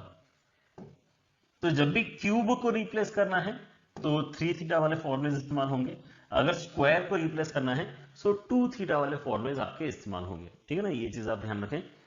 क्वेश्चन में डिमांड था कि हम यहाँ पे पावर कम करें एंड एंगल बड़ा कर सकते हैं, एंगल कितना भी बड़ा कर सकते हैं, कोई दिक्कत नहीं थी। ठीक है ना, सो पावर रिडक्शन का हमने यहाँ पर सबसे पहला स्टेप यहाँ पे cos क्यूब थीटा वाला कर लिया था। ठीक है, इंटरेस्टिंग। ऑलराइट, सो आगे बढ़ते हैं and let us try our next idea. Next idea is to remember some important values. ठीक है ना, हमारे पास में ऑलरेडी जो है 30 डिग्री 45 डिग्री 60 डिग्री 90 डिग्री कुछ अच्छे यहाँ पर एंगल्स हैं जिन पे हमें वैल्यूज याद रहती है। ठीक है ना, लेकिन वैसे हमें यहाँ पर 15 डिग्री 18 डिग्री 36 डिग्री 22.5 डिग्री के ऊपर वैल्यूज याद होनी चाहिए। और वो भी ये वाली वैल्यूज याद करो जो मैं आपको यहाँ पे याद करने के लिए बोल रहा हूँ, क्योंकि ऐसे तो याद करने के लिए आप और क्या कर सकते हो, साइन ऑफ 15 डिग्री भी याद कर सकते हो, आप tan ऑफ 18 डिग्री भी याद कर सकते हो, याद करने के लिए कोई कमी नहीं है। लेकिन अगर आपने एटलीस्ट इतना अगर याद कर लिया तो आप नोटिस करोगे कि मैक्सिमम सवाल इन 4 वैल्यूज के ऊपर ही आपके फ्रेम किए जाते हैं and that too sine of 18 degree and cos of 36 degree very very important. ठीक है ना, लेकिन ऑलरेडी आपने यहाँ पे tan ऑफ 15 डिग्री का यूटिलाइजेशन इसी वीडियो में कर लिया है। वो जो हमारा बड़ा सिग्मा वाला क्वेश्चन था उसके अंदर हमने tan ऑफ 15 डिग्री का ही वैल्यू 2 - √3 ऑलरेडी यूज किया है। ठीक है ना, सो 15 डिग्री भी आपका इस तरीके से यूज होता है एंड सिमिलरली 22.5 भी आपका कहीं ना कहीं यूज देखो क्वेश्चंस में आपको दिख सकता है। Alright, so apart from your regular values these are the 4 values which I am suggesting as additional knowledge जो आपने बनाए रखना है। ऑलराइट, कैसे सवाल आ सकते हैं once you have these values in your mind. तो सवाल देखो क्या है यहाँ पर, अगेन ये जो सवाल है again it starts with allied angle का simplification. I can not emphasise enough कि अलाइड एंगल कितनी जगह दिखता है, अलाइड एंगल भाई बहुत जगह दिखता है आपका। ठीक है ना, सो आप फिर से यहाँ पर नोटिस करो कि जो इनिशियल और लास्ट आपके ब्रैकेट्स है उसमें कुछ न कुछ सिमिलैरिटी आपको ढूंढनी रहती है। ठीक है ना, वैसे ही आपको यहाँ पर जो है सेकंड और थर्ड में कुछ सिमिलैरिटी ढूंढनी रहेगी। सो ये जो आपका 9π/10 है इसको मैं विजुलाइज कर सकता हूँ कि ये तो π - π/10 हो सकता है। वैसे ही जो आपका यहाँ पे 7π/10 है ये तो π - 3π/10 हो सकता है। राइट, सो मुझे बताओ कि what is cos of π - theta. So cos of π - theta is minus of cos theta. Again, similarly here also, what is cos of pi minus theta? Cos of pi minus theta is minus of cos theta. तो जैसे आप यहाँ पर कहते हो कि it is minus of cos theta, तो क्या होगा, सुनना ध्यान से, ये हो जाएगा आपका 1 minus cos pi/10, यहाँ पे ऑलरेडी है 1 plus cos pi/10, दोनों ब्रैकेट्स मल्टीप्लाई होके क्या हो जाएंगे 1 minus cos square pi by 10। वैसे ही वापस सुनना, ये हो जाएगा आपका कितना 1 माइनस कॉस 3 पाई बाय 10। आपके पास में पहले से है 1 प्लस कॉस 3 पाई बाय 10, दोनों को मल्टीप्लाई करके 1 minus cos square 3 pi by 10 हो जाएगा। और ये वैल्यूज क्या है, ये बेसिकली आपके साइन स्क्वायर वाले वैल्यूज हैं, तो हो जाएगा sine square pi by 10 and उसके साथ में आ जाएगा साइन स्क्वायर 3 पाई बाय 10। अब आपको परेशान नहीं होते रहना है कि यार ये क्या है, इसको आगे कैसे सिंप्लीफाई करेंगे, क्योंकि आगे सिंप्लीफाई करना नहीं है। पाई बाय 10 का मतलब 18 डिग्रीज ही होता है। मतलब ये बेसिकली आपको कह रहा है कि आप यहाँ पे साइन ऑफ 18 डिग्रीज एंड उसके साथ में उसका 3 बना, मतलब साइन ऑफ 54 डिग्रीज, ये मल्टीप्लाई करके क्या करो उसका स्क्वायर करो। Now sine of 54 degree same as cos of 36 degrees, right. So sine of 18 degree तो हमें पता ही है कितना है, √5 माइनस 1/4 होता है। एंड साइन ऑफ 54 जो है वो क्योंकि आपका कॉस ऑफ 36 के बराबर है, सो √5 प्लस 1/4 से रिप्लेस किया जा सकता है और इसका ओवरऑल स्क्वायर आपको रिपोर्ट करना है। न्यूमरेटर अगर आप यहाँ पे मल्टीप्लाई करते हैं तो आपको क्या मिलता है, न्यूमरेटर में आपको मिलता है 4, नीचे आपके इसमें 4 इंटू 4 पहले से है, राइट। सो ये हो जाएगा कैंसिल एंड 1/4 का स्क्वायर मतलब 1/16 आपका फाइनल आंसर बनना चाहिए, ठीक है। So again the idea is कि आगे चल के आपको कहीं ना कहीं स्टैंडर्ड वैल्यूज दिख रहे हैं तो आपने उसी पॉइंट पे स्टैंडर्ड वैल्यू सब्स्टिट्यूट करके कैलकुलेशन आगे प्रोसीड करना है। एंड इनिशियल डिस्कशन में आपको फिर से एंगल्स के साथ में थोड़ा छेड़छाड़ करना पड़ा है। ऑलराइट, चलिए आगे बढ़ते हैं। Next idea that we have to discuss is this, there are some important results. जैसे यहाँ पर ये स्क्वायर वाला रिजल्ट है, आपको दिख जाते हैं कई बार ये values sine square A minus sine square B, cos square B minus cos square A. तो यार इनका रिप्लेसमेंट आपको जो है डायरेक्टली लिखते आना चाहिए, otherwise it takes a lot of time. अगर आप कोई दूसरा रास्ता यहाँ पर उठाते हैं तो sine square minus sine square B majorly याद करो कि sine of A plus B into sine of A minus B होता है। And cos square A minus sine square B याद करो, है ना, कि आपका cos of A plus B into cos of A minus B होता है, ठीक है ना। इक्विवेलेंट रिजल्ट्स अगर आप नहीं भी याद करोगे तो चलेगा, लेकिन ये पहले रिजल्ट्स तो डेफिनेटली आपने याद करने हैं, ठीक है ना। ये वाला रिजल्ट इसके साथ में एंड ये वाला रिजल्ट इसके साथ में, ठीक है। ऑलराइट, ये है important result number 1 and there is one more important result that you should remember is basically these 3, जहां पे हमें साइन थीटा के साथ में 60 minus theta and 60 plus theta मिलता है, या फिर कॉस थीटा के साथ में 60 माइनस थीटा 60 प्लस थीटा मिलता है, या फिर टैन के साथ में यही चीज होती है। तो ये जो आपके तीनों का मल्टीप्लीकेशन है ये 1/4 ऑफ साइन 3 थीटा बनता है अगर साइन के वैल्यूज इस्तेमाल हो रहे हैं तो। कॉस अगर इस्तेमाल हो रहा है तो ये 1/4 ऑफ कॉस 3 थीटा बनता है। एंड अगर मैं इन दोनों को डिवाइड कर दूं तो ऑब्वियसली ये tan वाला एक्सप्रेशन क्रिएट हो जाएगा, और दोनों को डिवाइड करेंगे तो 1/4 भी कैंसिल होके tan के केस में आपका जो है 1/4 नहीं आता है, राइट। लेकिन साइन और कॉस के जो ये प्रोडक्ट है 3 वाले प्रोडक्ट, इनके अंदर 1/4 आता है। 1/4 of sine 3 theta 1/4 of cos 3 theta, दोनों को डिवाइड कर दिया तो 1/4 कैंसिल करके directly tan 3 theta, right. So these are the 3 results जो हमें यहाँ पे याद रहना चाहिए, ठीक है। अब tan वाला रेसिप्रोकल करके आप ऑब्वियसली जो है इसके अंदर कॉर्ड बना सकते हो, वो सारी चीजें आप कर सकते हो, ठीक है। ऑलराइट, सवाल अगर आप देखें तो इस तरह का आपको मिल सकता है। बहुत सारे वैल्यूज यहाँ पर मल्टीप्लीकेशन में है, बहुत ही सारे वैल्यूज आपको यहाँ पर मल्टीप्लीकेशन में नजर आ रहे हैं, लेकिन मैं कुछ वैल्यूज ऐसे ढूंढ सकता हूं जो साथ में रखने से फायदा मिलेगा। जैसे यहाँ पे sine of 9, sine of 51 and then sine of 69। ये क्या है, 9 के साथ में 60 माइनस 9 एंड देन 60 प्लस 9। तो यही तो हमारा फॉर्मूला है। क्या है फॉर्मूला, फॉर्मूला है 1/4 of sign of 3 theta. 3 theta मतलब 3 टाइम्स ऑफ 9 डिग्री, राइट। अब जैसे आपने यहाँ पे इन तीनों को यहाँ पर ग्रुप किया था, 9 के साथ में 51 एंड 69 की जोड़ी गई थी, क्या वैसे ही आप यहाँ पे नोटिस कर पा रहे हो कि 21 के साथ में किस किस की जोड़ी जाएगी, 39 एंड देन 81 की जोड़ी जाएगी, क्योंकि 60 minus 21 is 39 and 60 plus 21 is 81, ठीक है ना। तो यहाँ पे फिर से तीन जो है यहाँ पर आपकी वैल्यूज जो कैसे कंप्यूटर हो जाएंगे, 1/4 of sign of 3 theta, so this time the theta is basically 21 degrees, alright. और नीचे आपको क्या मिल रहा है, नीचे आपको यहाँ पर जो है ऑलरेडी साइन 54 दिखाई दे रहा है, राइट। सो एक 1/4 हम जो है 4 के साथ में यहाँ पे कैंसिल आउट करवा सकते हैं। क्या बच रहा है हमारे पास में अगर हम देखें सो एक तो 1/4 हमारे पास में बच रहा है, उसके साथ में आपको साइन ऑफ 27 डिग्री मिल रहा है एंड आगे अगर मैं देखता हूं तो आपको साइन ऑफ 63 भी मिल रहा है, और नीचे कितना आ जाएगा, नीचे आ जाएगा आपका साइन ऑफ 54 डिग्री। ऑलराइट, सो यहाँ पे जो साइन ऑफ 63 है ये क्या है, साइन ऑफ 63 जो है ये क्या है, अगर आप यहाँ पे π/2 माइनस थीटा वाला आइडिया इस्तेमाल करते हैं तो ये एक्चुअली कॉस ऑफ 27 डिग्री के ही बराबर है, राइट। 63 एंड 27 दोनों मिलके कितने आते हैं, 90 आते हैं, है ना। तो ये दोनों आपके क्या है, कॉम्प्लीमेंट्री एंगल्स है। कॉम्प्लीमेंट्री एंगल्स में साइन और कॉस एक्सचेंज आपके यहाँ पर हो जाते हैं। तो sine 63 can be written as cos of 27। लेकिन इससे बेनिफिट क्या हो रहा है, इससे बेनिफिट ये हो रहा है कि अगर हम यहाँ पे 2 मल्टीप्लाई करवा के 2 से डिवाइड भी करवा लो, सो 2 साइन थीटा कॉस थीटा, ये क्या हो जाएगा आपका, ये साइन 2 थीटा में बेसिकली आपका कन्वर्ट हो जाएगा। ऑलराइट, सो नाउ आप यहाँ पे देखें ध्यान से कि आपके पास बेसिकली 1/8 बचने वाला है, 1/8 बचने वाला है, क्योंकि 1/4 पहले से था, अभी यहाँ पे नीचे 2 एक्स्ट्रा आ गया है तो 1/8 आ गया है। उसके साथ में आपको न्यूमरेटर में मिलने वाला है साइन ऑफ 2 थीटा, मतलब 27 का डबल मतलब 54 हो जाएगा।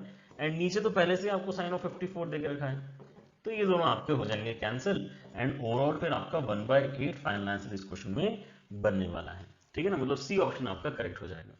सो आपका यहाँ पे जो इनिशियल क्वेश्चन का स्ट्रक्चर था उसमें देख लग रहा था कि यार ये तो बहुत ज्यादा चीजें दी है कुछ तो मल्टीप्लिकेशन में, but then because of this 3 के कॉम्बिनेशन वाली property we are able to simplify this pretty quickly. Alright, and में जाके फिर से हमें क्या रियलाइज हुआ है कि 63 को 27 बनाया है, ये लाइट एंगल ही होता है।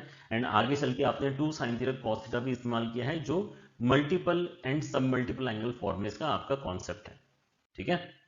Right, next idea is basically product of cosines, very very important but very very easy, right. बहुत बार हमें यहाँ पर जो है कॉस के बहुत सारे वैल्यूज मल्टीप्लिकेशन में नजर आते हैं, एंड स्पेशल बात उनके अंदर क्या होती है कि आपके एंगल्स डबल होते जा रहे हैं।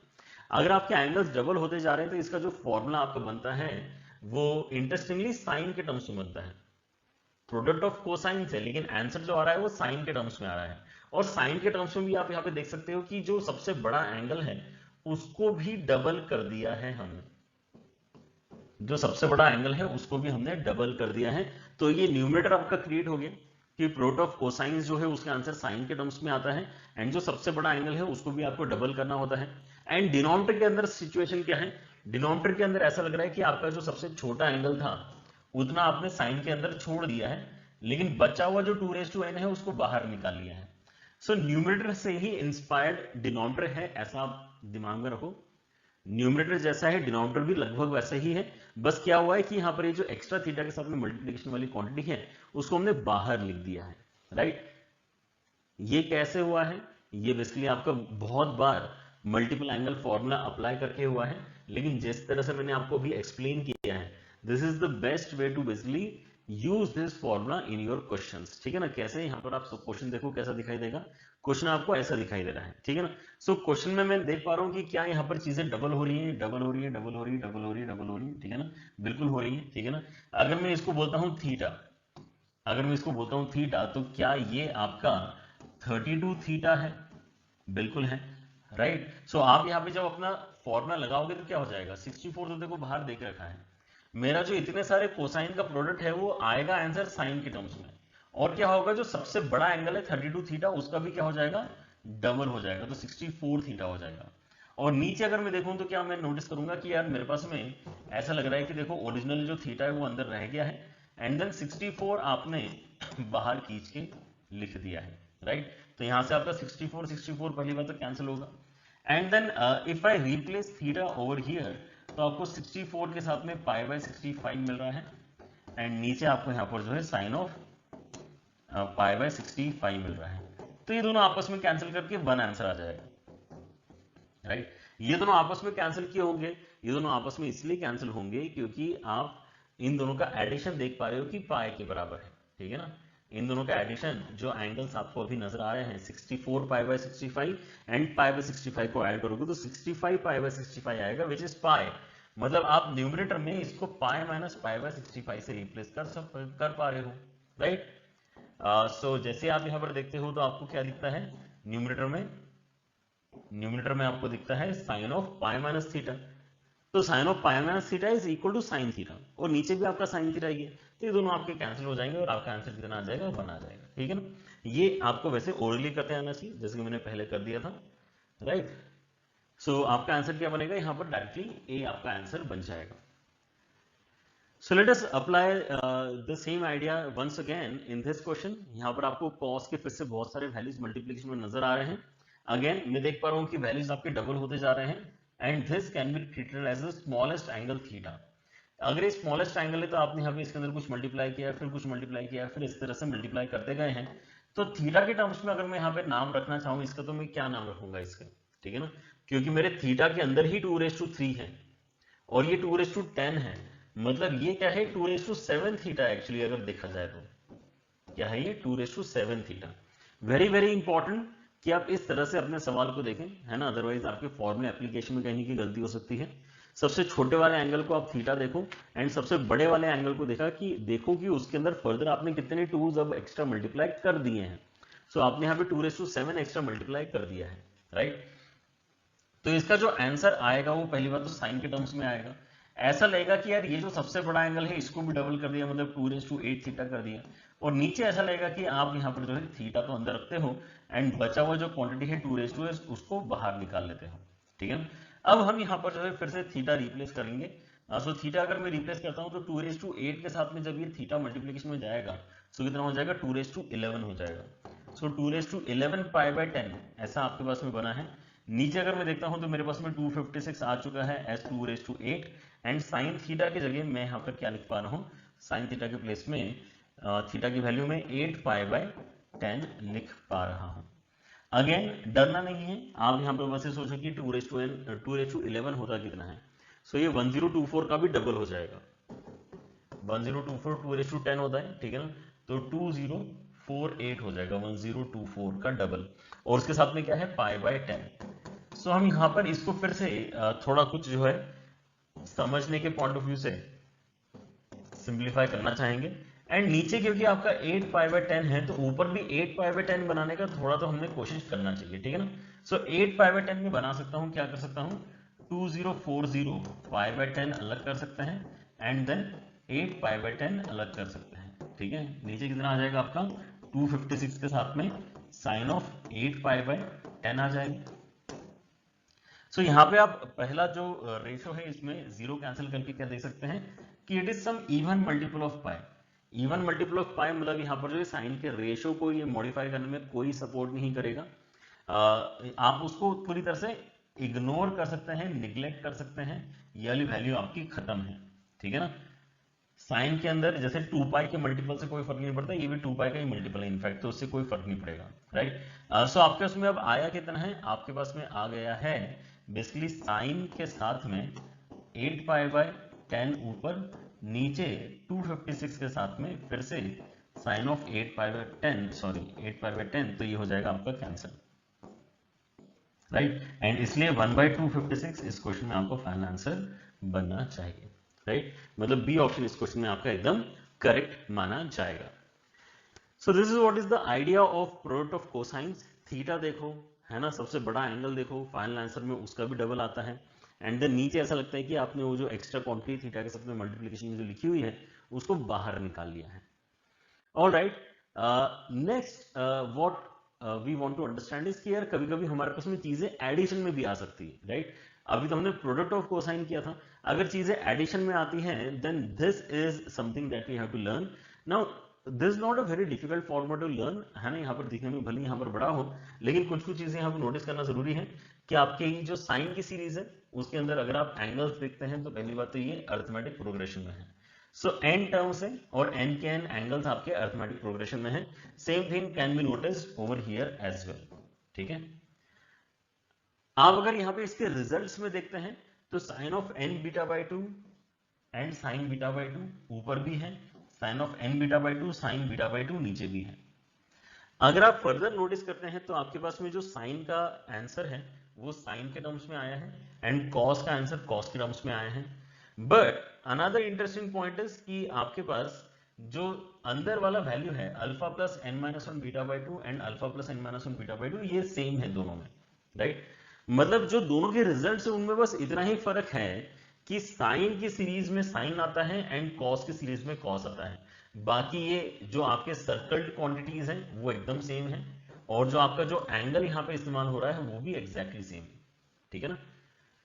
सो इसको एक बार आप ध्यान से देख लें तो आपके यहाँ पर ये क्लियर हो जाएगा कि यार आपको क्या क्या डेटा यहाँ पे चाहिए होगा टू आंसर सच क्वेश्चंस। तो आपको यहाँ पे अल्फा मतलब क्या है, आपका स्टार्टिंग एंगल कितना है, ये आपका अल्फा है, ठीक है ना। बीटा मतलब क्या है कि आप यहाँ पे जो एपी में अपने एंगल्स देख पा रहे हो उन एपीज का कॉमन डिफरेंस कितना है। सो कॉमन डिफरेंस जो है यहाँ पे बीटा से हम डिनोट कर रहे हैं। बट इंटरेस्टिंगली आप यहाँ पे नोटिस करो कि आप जहां पर भी बीटा लिख रहे हो एक्चुअली बीटा बाई 2 लिख रहे हो। यहाँ पर भी बीटा बाई 2 दिख रहा है, यहाँ पर भी बीटा बाई 2 दिख रहा है, यहाँ पर भी बीटा बाई 2 दिख रहा है, ठीक है ना। सो इंपॉर्टेंट है कि हम यहाँ पे बीटा बाई 2 एक्चुअली नोटिस करें रादर देन जस्ट बीटा, है ना। फिर यहाँ पे फॉर्मूले में उसको यूज करना ज्यादा आसान हो जाएगा, ठीक है। तो दीज आर द फॉर्मूलेज जो हमें यहाँ पे फर्दर याद रखने हैं, and the questions can be like this कि आपको कॉस वाले बहुत सारे वैल्यूज ऐड करने के लिए दिए गए हैं। सो जैसे मैं यहाँ पर ये एक्सप्रेशन देखता हूँ पहले तो मेरे दिमाग में आता है कि यार अल्फा मतलब स्टार्टिंग पॉइंट π/7 है, बीटा मतलब आपका यहाँ पर जो बार बार ऐड हो रहा है कॉमन डिफरेंस वो भी π/7 है, लेकिन मैं बीटा बाई 2 मोस्टली इस्तेमाल करने वाला हूँ तो यहाँ पर जो है π/14 मेरा यहाँ पर रिप्लेसमेंट मेजरली जाने वाला है। एंड नंबर ऑफ टर्म्स आपकी कितनी है यहाँ पे, तो 7 टर्म्स है, इसके अंदर भी कोई शक नहीं है। Alright, so now we are going to apply the formula directly, है ना। जैसे जैसे मैं फॉर्मूला बोल रहा हूँ वैसे वैसे डेटा सब्स्टिट्यूट भी करते जाऊंगा। तो formula is sine of n beta by 2, n मतलब 7, बीटा बाई 2 मतलब π/14। ये तो बहुत ही बढ़िया हो गया, ये तो साइन ऑफ π/2 हो गया। तो sine of n beta by 2 upon sine of beta by 2 मतलब π/14 इनटू कॉस ऑफ अल्फा मतलब π/7 प्लस n-1 मतलब 6 बीटा बाई 2 मतलब π/14, ठीक है। So this is what we have to simplify, और ये जो भी है यही आपका फाइनल आंसर क्रिएट करके देगा। सो न्यूमरेटर में तो देखो मैं यहाँ पर इसको 1 लिख ही दूंगा, क्योंकि यहाँ पर ये आपका क्या बन रहा है, ये आपका π/2 बन रहा है, तो साइन π/2 आपका 1 होता है। नेक्स्ट आपका यहाँ पे नीचे साइन ऑफ π/14 आ रहा है, इसका हम अभी कुछ नहीं कर सकते हैं। कॉस के अंदर अगर मैं यहाँ पे देखता हूँ तो कितना हो जाएगा, यहाँ पे आपके पास हो रहा है अल्टीमेटली 8 π/14, कितना हो रहा है 8 π/14। आई नो यहाँ पे कैंसिलेशन करने का मन कर रहा है, लेकिन क्योंकि नीचे भी आपके इसमें π/14 है ना, तो ऊपर भी π/14 बना रहे तो आपके लिए ज्यादा बेटर होगा। Now again the use of allied angle comes into picture, क्योंकि आपको यहाँ पे दिखाई देना चाहिए कि यार 8 π/14 जो है वो एक्चुअली 7 π/14 प्लस π/14 है। क्या ये दिखाई दे रहा है, कॉस के अंदर ये जो 8 π/14 है वो 7 π/14 प्लस π/14 है। क्योंकि मुझे नीचे ऑलरेडी क्या दिखाई दे रहा है, मुझे π/14 दिखाई दे रहा है, सो उसी तरह का कुछ एंगल क्रिएट करना मेरा यहाँ पर जो है मेन अभी टास्क था। लेकिन जैसे आप इस तरह से स्प्लिट करते हैं तो न्यूमरेटर में ये 7 कैंसिल होकर क्या हो जाएगा, π/2 हो जाएगा। तो cos ऑफ π/2 प्लस थीटा कितना होता है, cos ऑफ π/2 प्लस थीटा तो माइनस ऑफ साइन थीटा होता है। तो माइनस ऑफ साइन थीटा मतलब यहाँ पर जो है आ जाएगा ऐसा कुछ, ठीक है ना, माइनस ऑफ साइन ऑफ π/14, और नीचे तो आपके इसमें यहाँ पे साइन ऑफ π/14 पहले से लिखा है, तो ये दोनों कैंसिल हो जाएंगे और -1 आपका आंसर आ जाएगा, राइट। सो ये है आपका क्वेश्चन, जहां पे ऐसा नहीं है कि आपको कोई वैल्यू पता होगी तभी आप यहाँ पे आंसर निकाल पाएंगे। आप काफी यहाँ पर जो है मैनिपुलेशंस करके डायरेक्ट कैंसिलेशन के बाद में अपना आंसर निकाल पा रहे हैं। ए आंसर मतलब आपका यहाँ पे करेक्ट होना चाहिए, राइट। सो इस तरह से आपके यहाँ पर जो है कैलकुलेशंस सीरीज वाले क्वेश्चंस के काफी इजी हो जाते हैं। Good thing about this particular formula is कि डजंट मैटर कि यहाँ पर आपके इसमें कितने टर्म्स है, जैसे यहाँ पे 7 टर्म्स थी, इसकी अगर 70 टर्म्स भी अगर होती तो मुझे यहाँ पर जो अल्टीमेटली कंप्रेस्ड एक्सप्रेशन मिलेगा उसके अंदर 3 ही चीजें होंगी। क्या क्या है, sine of n beta by 2, नीचे आता है साइन बीटा बाई 2, और फिर यहाँ पे कॉस के साथ में alpha plus n-1 beta by 2, यही 3 टर्म्स आएंगी जिनको सिंप्लीफाई करना होगा, राइट। चलिए सो आगे बढ़ते हैं। Next idea is obviously graphs and the range का डिस्कशन। आप अगर देखते हैं तो यहाँ पर ये आपके एकदम ही स्टैंडर्ड ग्राफ्स है ना, जहां जहां पे नॉट डिफाइंड है वहां पर आपको वर्टिकल लाइंस भी नजर आती है, टैन के ग्राफ में, कोसेक, सीकेंड एंड कॉट के ग्राफ में।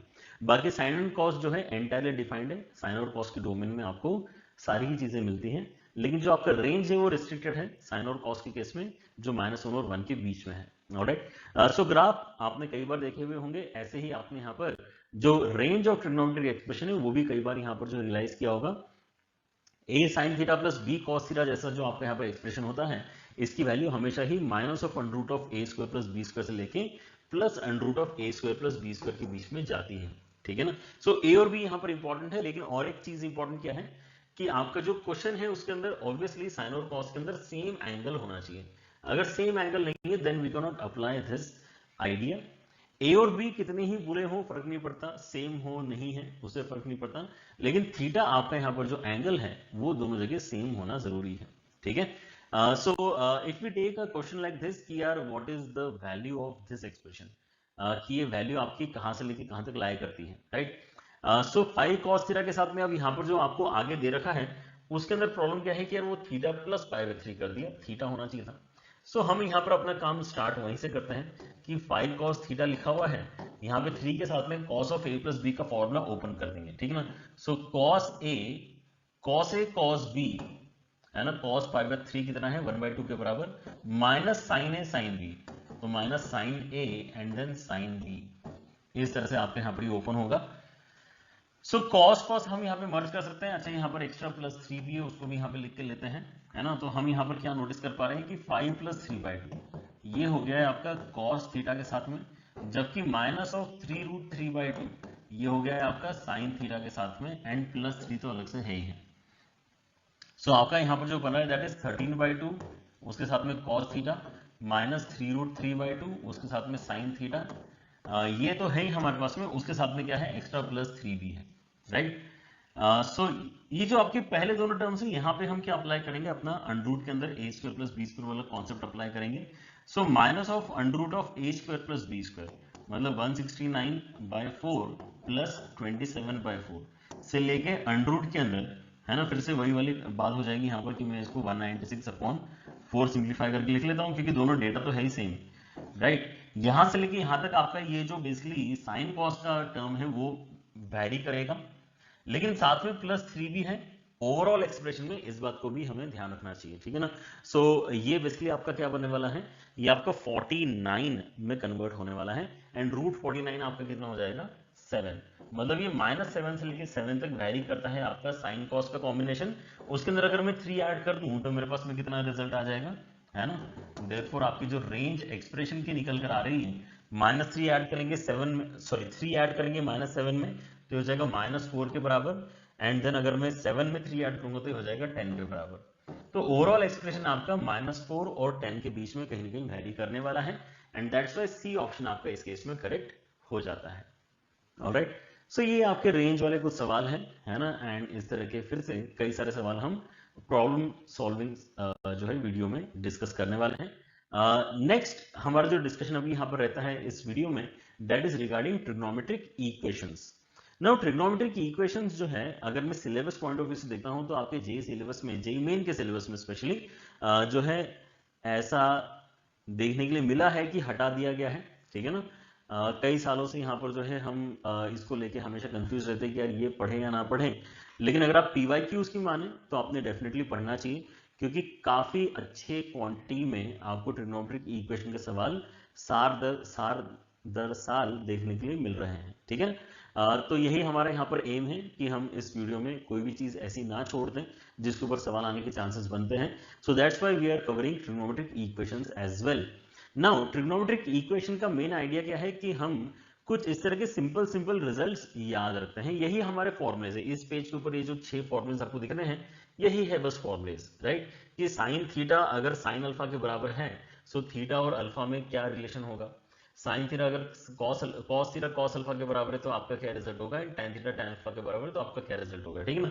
ये 3 आपके मेन फॉर्मुलेज हैं, फॉलोड बाय 3 मोर फॉर्मुलेज। लेकिन जो आगे आपके तीनों फॉर्मुलेज हैं स्क्वायर वाले, उनके रिजल्ट्स एग्जैक्टली सेम है, सारे के सारे यहाँ पर जो है n pi plus minus alpha ही यहाँ पर जो है कन्वर्ट होते हैं, क्योंकि आपके जो तीनों इक्वेशन है यही आप आपस में कन्वर्ट करवा सकते हो।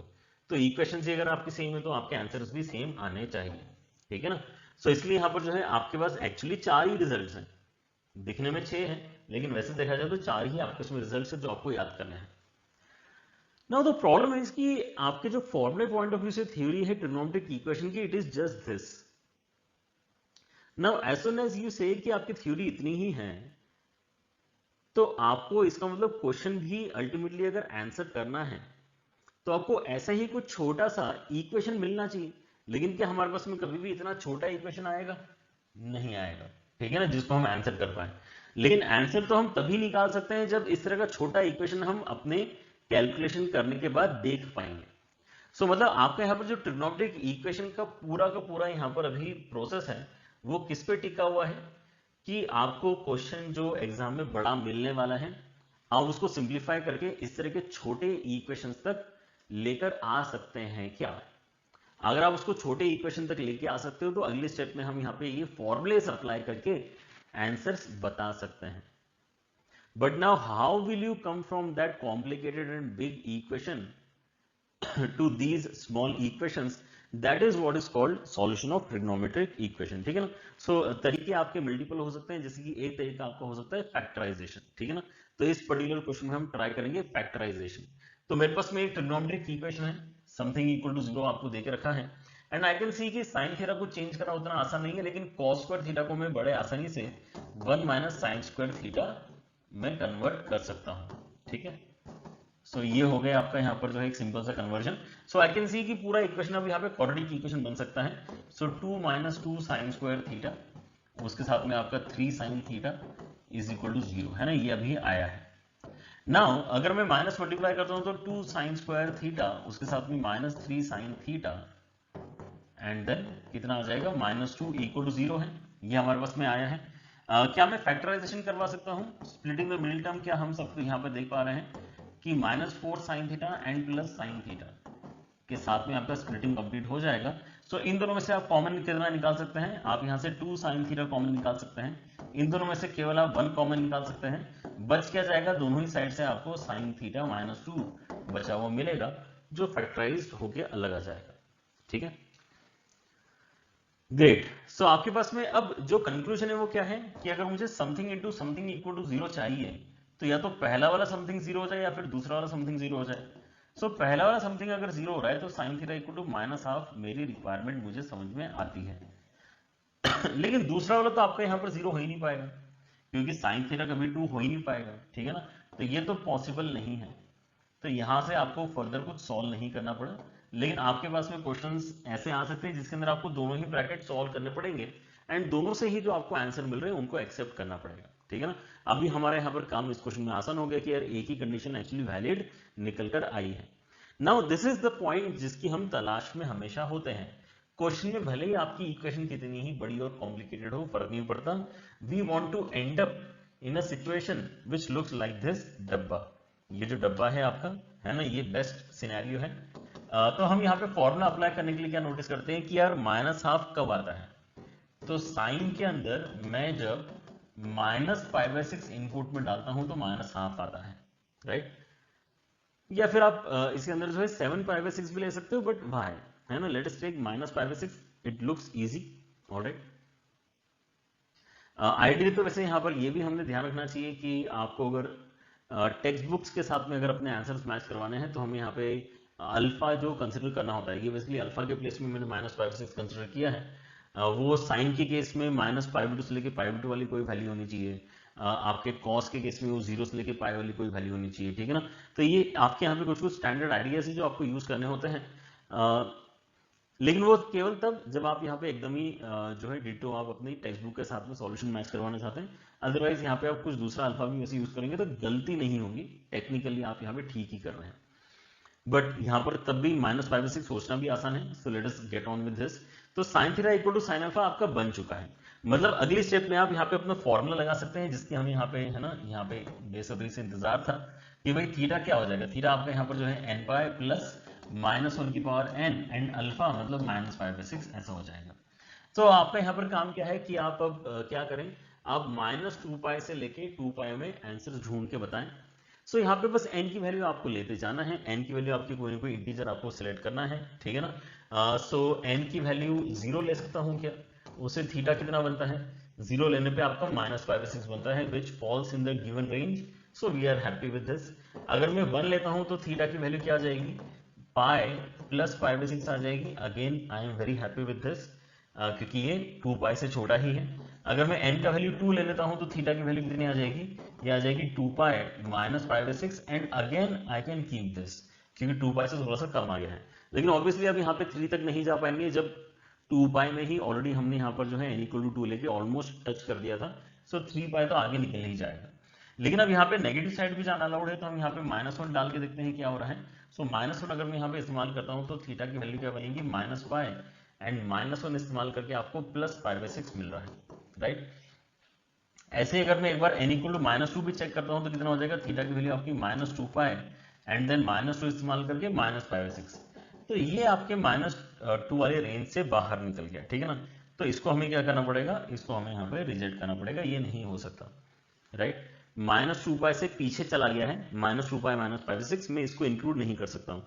सो केवल ये 4 वैल्यूज ही मेरे अभी यहाँ पे इंक्लूड हो रहे हैं और इनका जो एडिशन है वही आपका बेसिकली फाइनल आंसर इन्होंने पूछा है, ठीक है ना, सम ऑफ ऑल द एलिमेंट्स। तो अगर मैं इन सबको ऐड कर रहा हूं तो क्या हो रहा है, इन सबको ऐड करके केवल 2 पाई ही मेरे पास में बचा है। ध्यान से देखो, 4 वैल्यूज तो हैं, लेकिन जो है पाई बाई 6 कैंसिल होगा, पाई बाई 6 कैंसिल होगा एंड पाई भी कैंसिल होगा ऐड करने पे, तो बचता क्या है, केवल 2 पाई बचता है एंड वही आपका यहाँ पर फाइनल आंसर होने वाला है, right.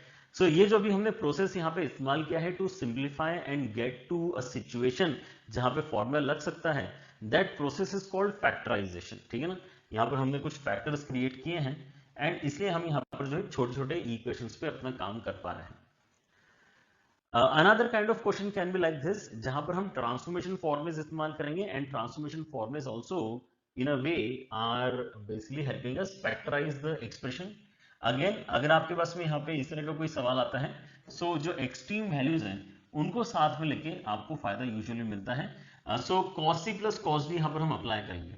cos c plus cos d अगर मैं अप्लाई करता हूँ तो कितना होता है, 2 cos this plus that upon 2 मतलब 5x/2 and cos of this minus that upon 2 मतलब 3x/2 प्लस बीच वाले जो वैल्यूज हैं उनको भी लेते हैं 2x 3x वाले वैल्यूज को। So 2 cos this plus that upon 2 मतलब 5x/2 and then cos of this minus that upon 2 मतलब x/2 एंड यहां से मैं क्या कॉमन निकाल सकता हूं, यहां से मैं बेसिकली 2 cos 5x/2 कॉमन निकाल सकता हूं, ठीक है ना। तो अंदर क्या बचेगा, cos ऑफ 3x/2 एंड साथ में आ जाएगा cos ऑफ x/2 और ये हो रहा है आपका 0 के बराबर। फिर से यहाँ पे cos c plus cos d लगाया जा सकता है, ठीक है ना। सो हो जाएगा 2 cos 5x/2, उसके साथ में आ जाएगा आपका 2 cos this plus that upon 2। इन दोनों को अगर आप ऐड करते हो तो आपके इसमें आ जाएगा 4x/2 मतलब 2x बाई 2 करने से आ जाएगा x। वैसे ही नेक्स्ट आता है आपका this माइनस दैट अपॉन 2 मतलब ये आ जाएगा x/2 के बराबर। कैलकुलेशन अच्छे से चेक करके देखो। सो मेरे पास में बहुत सारी चीजें मल्टीप्लीकेशन में आ चुकी हैं and that is the reason कि अब यहाँ पर मैं इसमें 3 केसेस बेसिकली विजुलाइज कर पा रहा हूँ। केस 1 ये है कि आप cos ऑफ 5x/2 को क्या कर सकते हैं, 0 के बराबर कर सकते हैं, ठीक है ना। अगर आप इसको 0 के बराबर करेंगे इसका मतलब आपका जो 5x/2 का रिक्वायरमेंट है वो कैसे हो जाएगा, ठीक है ना। इनफैक्ट मैं यहाँ पर नाउ लिखने की जगह ऐसा करते हैं केस 1 ही लिख लेते हैं। केस 1 ये है आपका कि आप इस एंटिटी को 0 करना चाहते हो, ठीक है ना, ये आपका केस 1 है। सो यहाँ से अगर मैं किसी भी कॉस वाले वैल्यू को अगर 0 करना चाहता हूँ तो मेरा जो इनपुट है वो कैसा होना चाहिए, इनपुट मेरा ऑड मल्टीपल ऑफ π/2 होना चाहिए। मतलब मैं यहाँ पर ये गारंटी ले सकता हूँ कि 5x/2 का नेचर कैसा होगा, 2n + 1 π/2 जैसा नेचर होगा, ठीक है ना। तो यहाँ से 2 कैंसिल कर सकते हैं एंड x के लिए हम 5 से डिवीजन करवा सकते हैं। सो 2n + 1 के साथ में π/5। इस तरह के कुछ आंसर्स हम यहाँ पे अभी निकालना चाहेंगे। सो अब n के क्या क्या वैल्यूज मुझे यहाँ पे चल रहे हैं, ठीक है ना। Let us try to notice that हमें यहाँ पे जो आंसर निकालना है दैट इज फ्रॉम 0 से लेके 2 पाई। सो मैं यहाँ पे n की वैल्यू क्या क्या ले पा रहा हूँ वही यहाँ पर आपको देखना है। n की वैल्यू 0 चलेगी क्या, n की वैल्यू 0 चलेगी क्योंकि π/5 बनता है, ठीक है ना। क्या बन रहा है वो भी देख लेते हैं, है ना। थीटा की वैल्यू क्या बन रही है, ऐसा करते हैं टेबल ही बना देता हूं मैं यहाँ पे, ठीक है। सो हमने n क्या लिया है उसकी मदद से थीटा क्या बना है, ओके ये टेबल बनाना चाहते हैं। सो n की वैल्यू आपने लिया है 0 लेने पे आपको मिला है π/5। उसके बाद में n की वैल्यू आपने ली है 1 लिया है तो आपका बना है 3 π/5। फिर आपने लिया है यहाँ पे 2 लिया है तो आपको मिला है यहाँ पे 5 π/5 मतलब पाई। अगर आप यहाँ पे 3 लेते हैं तो आपको क्या मिलेगा, 3 लेते हैं तो आपके उसमें आ जाएगा 7 पाई बाय 5, एंड देन अगर आप यहाँ पे 4 लेते हैं तो आपको मिलेगा 9 पाई बाय 5, ठीक है ना। आई गेस दैट्स इट, काफी आगे आ चुके हैं, क्योंकि अगर आप 5 लेते हो तो आपको क्या मिलेगा 11 pi by 5 which is more than 2 पाई। 2 पाई कहाँ तक जाएगा आपका 10 पाई बाय 5 तक जाएगा, है ना। तो 9 पाई बाय 5 तक आ गए हैं, उतना ही काफी है। सो 1 2 3 4 5 आपके उसमें वैल्यूज जो है एक्सेप्टेबल निकले हैं इस केस 1 के साथ में। अब हम चलते हैं केस 2 पे, यहां से भी हम एक्सपेक्ट करेंगे कुछ नए आंसर्स हमें मिल पाए। सो केस 2 में हम क्या बोल सकते हैं कि यार चलो अब ना अगले वाले को 0 करवाना भी तो ओके ही था। सो cos x को 0 करवा के देखते हैं। सो cos x को 0 अगर मैं कराता हूं तो मतलब मुझे x की वैल्यू क्या लेनी पड़ेगी, odd multiple of pi bye 2 लेनी पड़ेगी, और इस इंटरवल में मेरे पास में केवल एक ही n पॉसिबल है विच इज 0, जहां पे मुझे x की वैल्यू पाई बाय 2 मिलती है, ठीक है ना।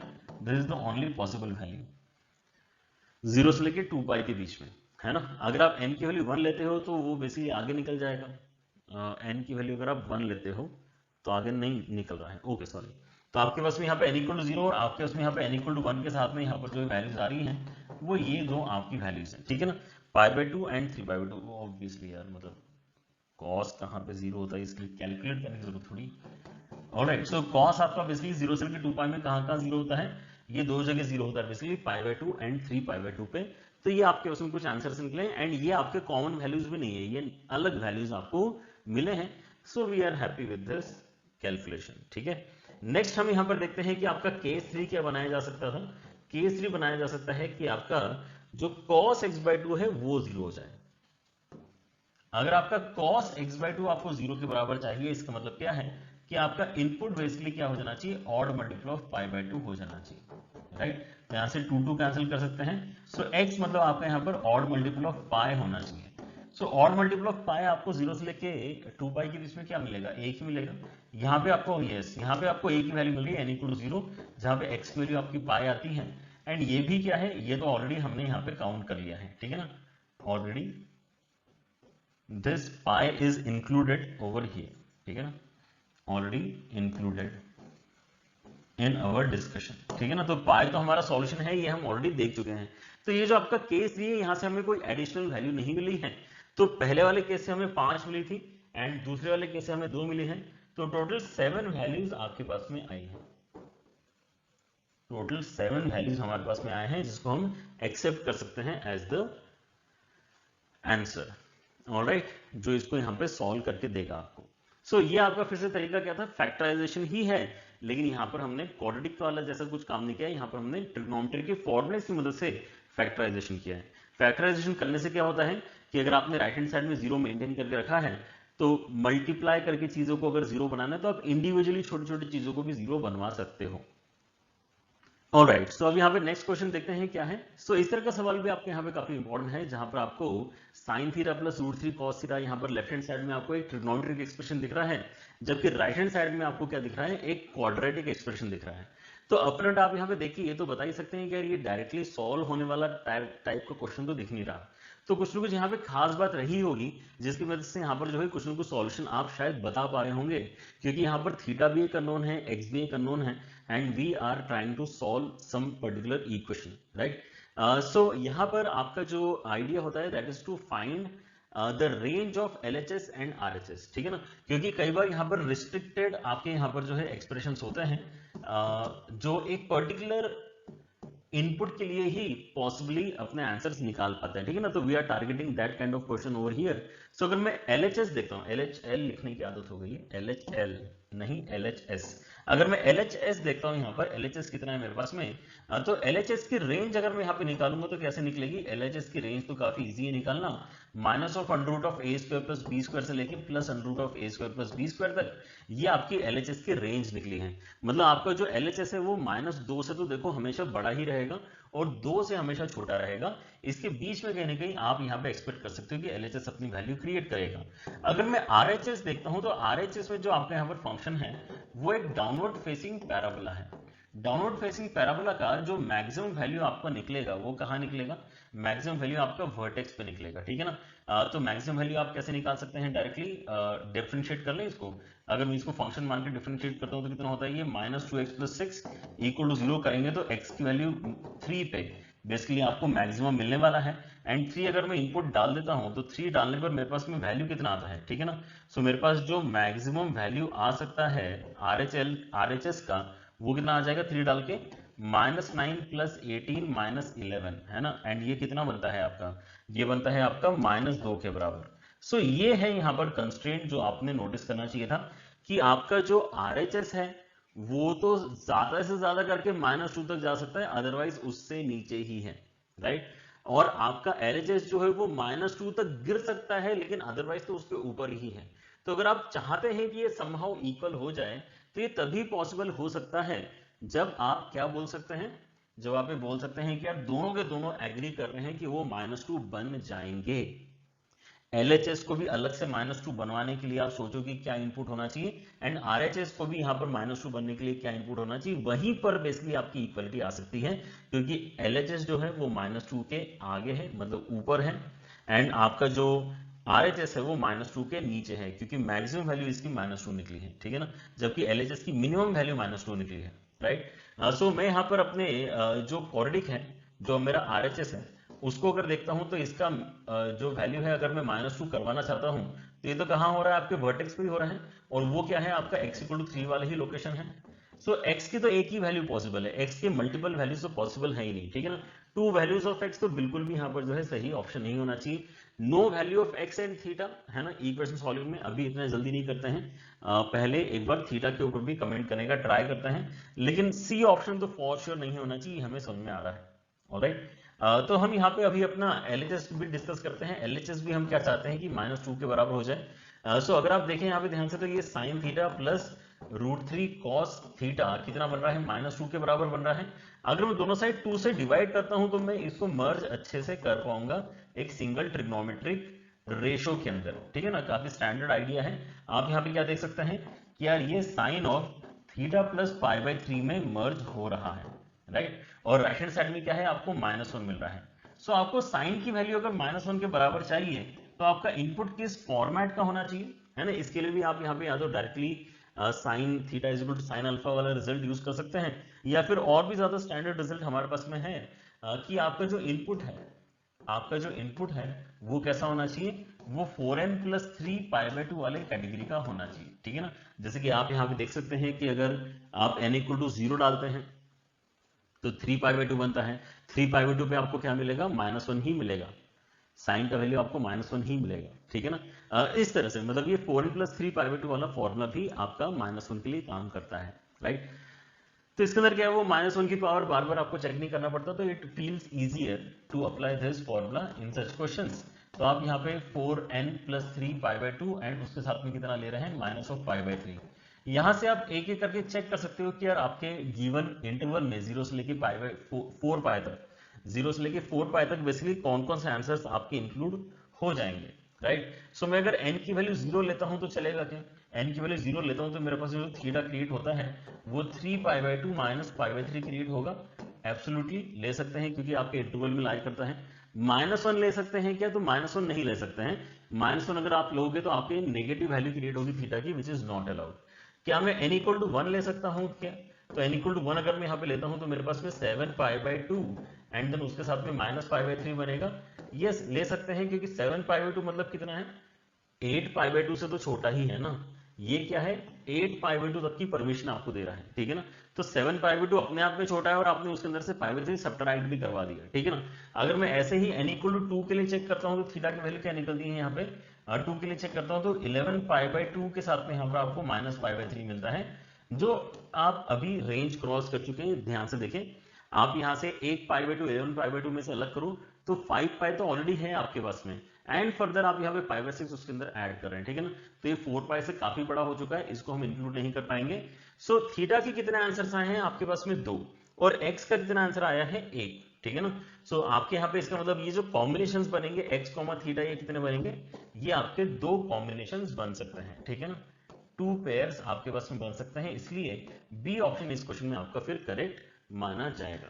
ठीक है ना, 2 pairs of values of x comma theta is the perfect answer for this question. ठीक है ना, काफी प्यारा पैटर्न है, इस तरह के सवाल आपके जेई में भी आते रहते हैं। सो यहाँ पर आपकी जो रेंज है LHS और RHS की, उसको स्टडी करके कैलकुलेशन करना इंपॉर्टेंट हो जाता है। ऑलराइट, चलिए अगला सवाल देखते हैं। इस क्वेश्चन में क्या हो रहा है, number of solutions of the equation this. Now this also is a very very frequently asked pattern, जहां पर आपको बस ग्राफिकली ही अपना आंसर बताना है। नंबर ऑफ सॉल्यूशंस की वैसे भी अगर बात चलती है तो आपको केवल ग्राफ बना के अपने आंसर बताने होते हैं, एंड इस तरह के सवाल हम यहाँ पे प्रॉब्लम सॉल्विंग सेशन में भी फर्दर डिस्कस करेंगे। So what we have to do is we have to create LHS and RHS once again. ठीक है ना, LHS RHS में हम यहाँ पर क्या कर रहे हैं, दो चीजें बना रहे हैं। एक तो 2 theta plus root 2 theta plus root 2 नाम का आपका यहाँ पे LHS बन गया है, एंड कॉस स्क्वायर थीटा नाम का आपका RHS बन गया है। ठीक है ना, तो करना क्या होता है इस तरह के सवालों में, ग्राफिकली अगर आपको नंबर ऑफ सॉल्यूशंस निकालने हैं, सो y इक्वल टू LHS का ग्राफ अलग से बनाओ, y इक्वल टू RHS का ग्राफ अलग से बनाओ, और देख लो कि ये कहां कहां इंटरसेक्ट कर पा रहे हैं। जहां जहां ये इंटरसेक्ट करेंगे उतने ही आपके यहाँ पे नंबर ऑफ सॉल्यूशंस भी निकल कर आ जाएंगे। Now what is to be thought is कि क्या आप cos स्क्वायर थीटा का ग्राफ जानते हैं? अगर ऑलरेडी जानते हैं तो बहुत ही बढ़िया बात है, नहीं जानते हैं तो थोड़ा सा आप यहाँ पे सोचो इस तरीके से कि cos स्क्वायर थीटा हमेशा ही 0 और 1 के बीच में वैल्यू जनरेट करेगा, नेगेटिव वैल्यू तो जनरेट कर नहीं सकता है ना, क्योंकि स्क्वायर हो गया है।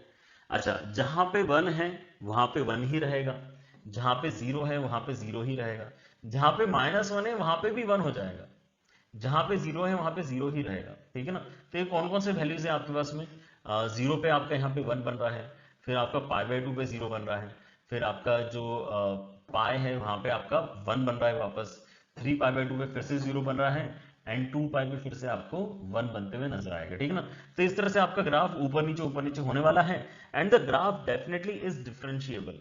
ग्राफ डिफरेंशिएबल है तो आप यहाँ पर इसको स्मूथनेस जो है बनाए रखें, स्मूथनेस बनाए रखते हुए आप यहाँ पे अपना ग्राफ अगर प्लॉट करते हैं, then what you are getting here is graph of cos square theta. And साथ ही साथ आपके यहाँ पर इवन फंक्शन है, तो जैसे इस तरफ आपने प्लॉट किया है ऐसे इस तरफ भी आपने प्लॉट कर लेना चाहिए। ठीक है ना, so even if you don't know what exactly cos square theta looks like, आप आइडिया डेफिनेटली ले सकते हैं कि ये क्या बनना चाहिए। तो आपने यहाँ पर RHS का ग्राफ ऑलरेडी बना लिया है, इसके साथ साथ आपको क्या करना है, 2 थीटा प्लस रूट 2 वाला ग्राफ भी बनाना है, विच इज बेसिकली लाइन का इक्वेशन। लाइन का इक्वेशन क्यों, क्योंकि यहाँ पे y इक्वल टू mx प्लस c वाली फीलिंग है, बस यहाँ पे x के प्लेस में हम थीटा यूज कर रहे हैं, है ना, हमारा वेरिएबल का नाम क्या हो गया है, theta, but that doesn't change anything, है ना। यहाँ पर भी हमने बेसिकली x एक्सिस के ऊपर थीटा ही इस्तेमाल किया है, यहाँ पे भी थीटा ही x एक्सिस पे इस्तेमाल करना चाहते हैं, राइट। सो आपका इसका मतलब जो 0 डाल के वैल्यू आ रहा है वो √2 के बराबर आ रहा है। √2 कैसा होगा, 1 से थोड़ा सा ऊपर जाएगा, राइट। तो 0 डाल के √2 है, ये आपका एक पॉइंट आ चुका है, एंड जो दूसरा पॉइंट हम यहाँ पे बनाना चाहते हैं वो कहां पर आएगा, राइट, कि x एक्सिस को कहां इंटरसेक्ट करेगा, मतलब y की वैल्यू 0 कहां पर बनेगी इसकी। ठीक है ना, अगर मैं यहाँ पे y को 0 बनाना चाहता हूं, अगर मैं y को 0 बनाना चाहता हूं, मतलब मुझे थीटा को कितना डालना पड़ेगा, थीटा को मुझे -1/√2 डालना पड़ेगा, राइट। थीटा की वैल्यू जब -1/√2 जाएगी तो y कैलकुलेट करके आपको 0 मिल रहा है, एक बार चेक करके देखो। ठीक है, राइट। सो -1/√2 कहाँ है, -1/√2 जहां पर भी है अगर आप वो आइडेंटिफाई कर लो तो आपको 2 पॉइंट्स मिल जाएगी, जिनको ज्वाइन करके आप क्या कर सकते हैं, आप अपने लाइन को ड्रॉ करके फील कर सकते हैं कि कैसे बनने वाला है। यहीं पे होगा, इस बात की गारंटी क्यों है, क्योंकि ये जो आपका पॉइंट है ये -π/2 वाला पॉइंट है ना, ये वाला जो आपका पॉइंट है ये -π वाला पॉइंट है, ये आपका -3π/2 वाला पॉइंट है। So -1/√2 is some fraction, so some fraction is definitely on the right hand side of -π/2 and left hand side of 0, है ना, क्योंकि नेगेटिव वैल्यू है। तो इन दोनों को ज्वाइन करते हुए जो आप यहाँ पे फील करते हो वही क्या है आपका, वही आपका बेसिकली लाइन का एक रफ स्केच होना चाहिए।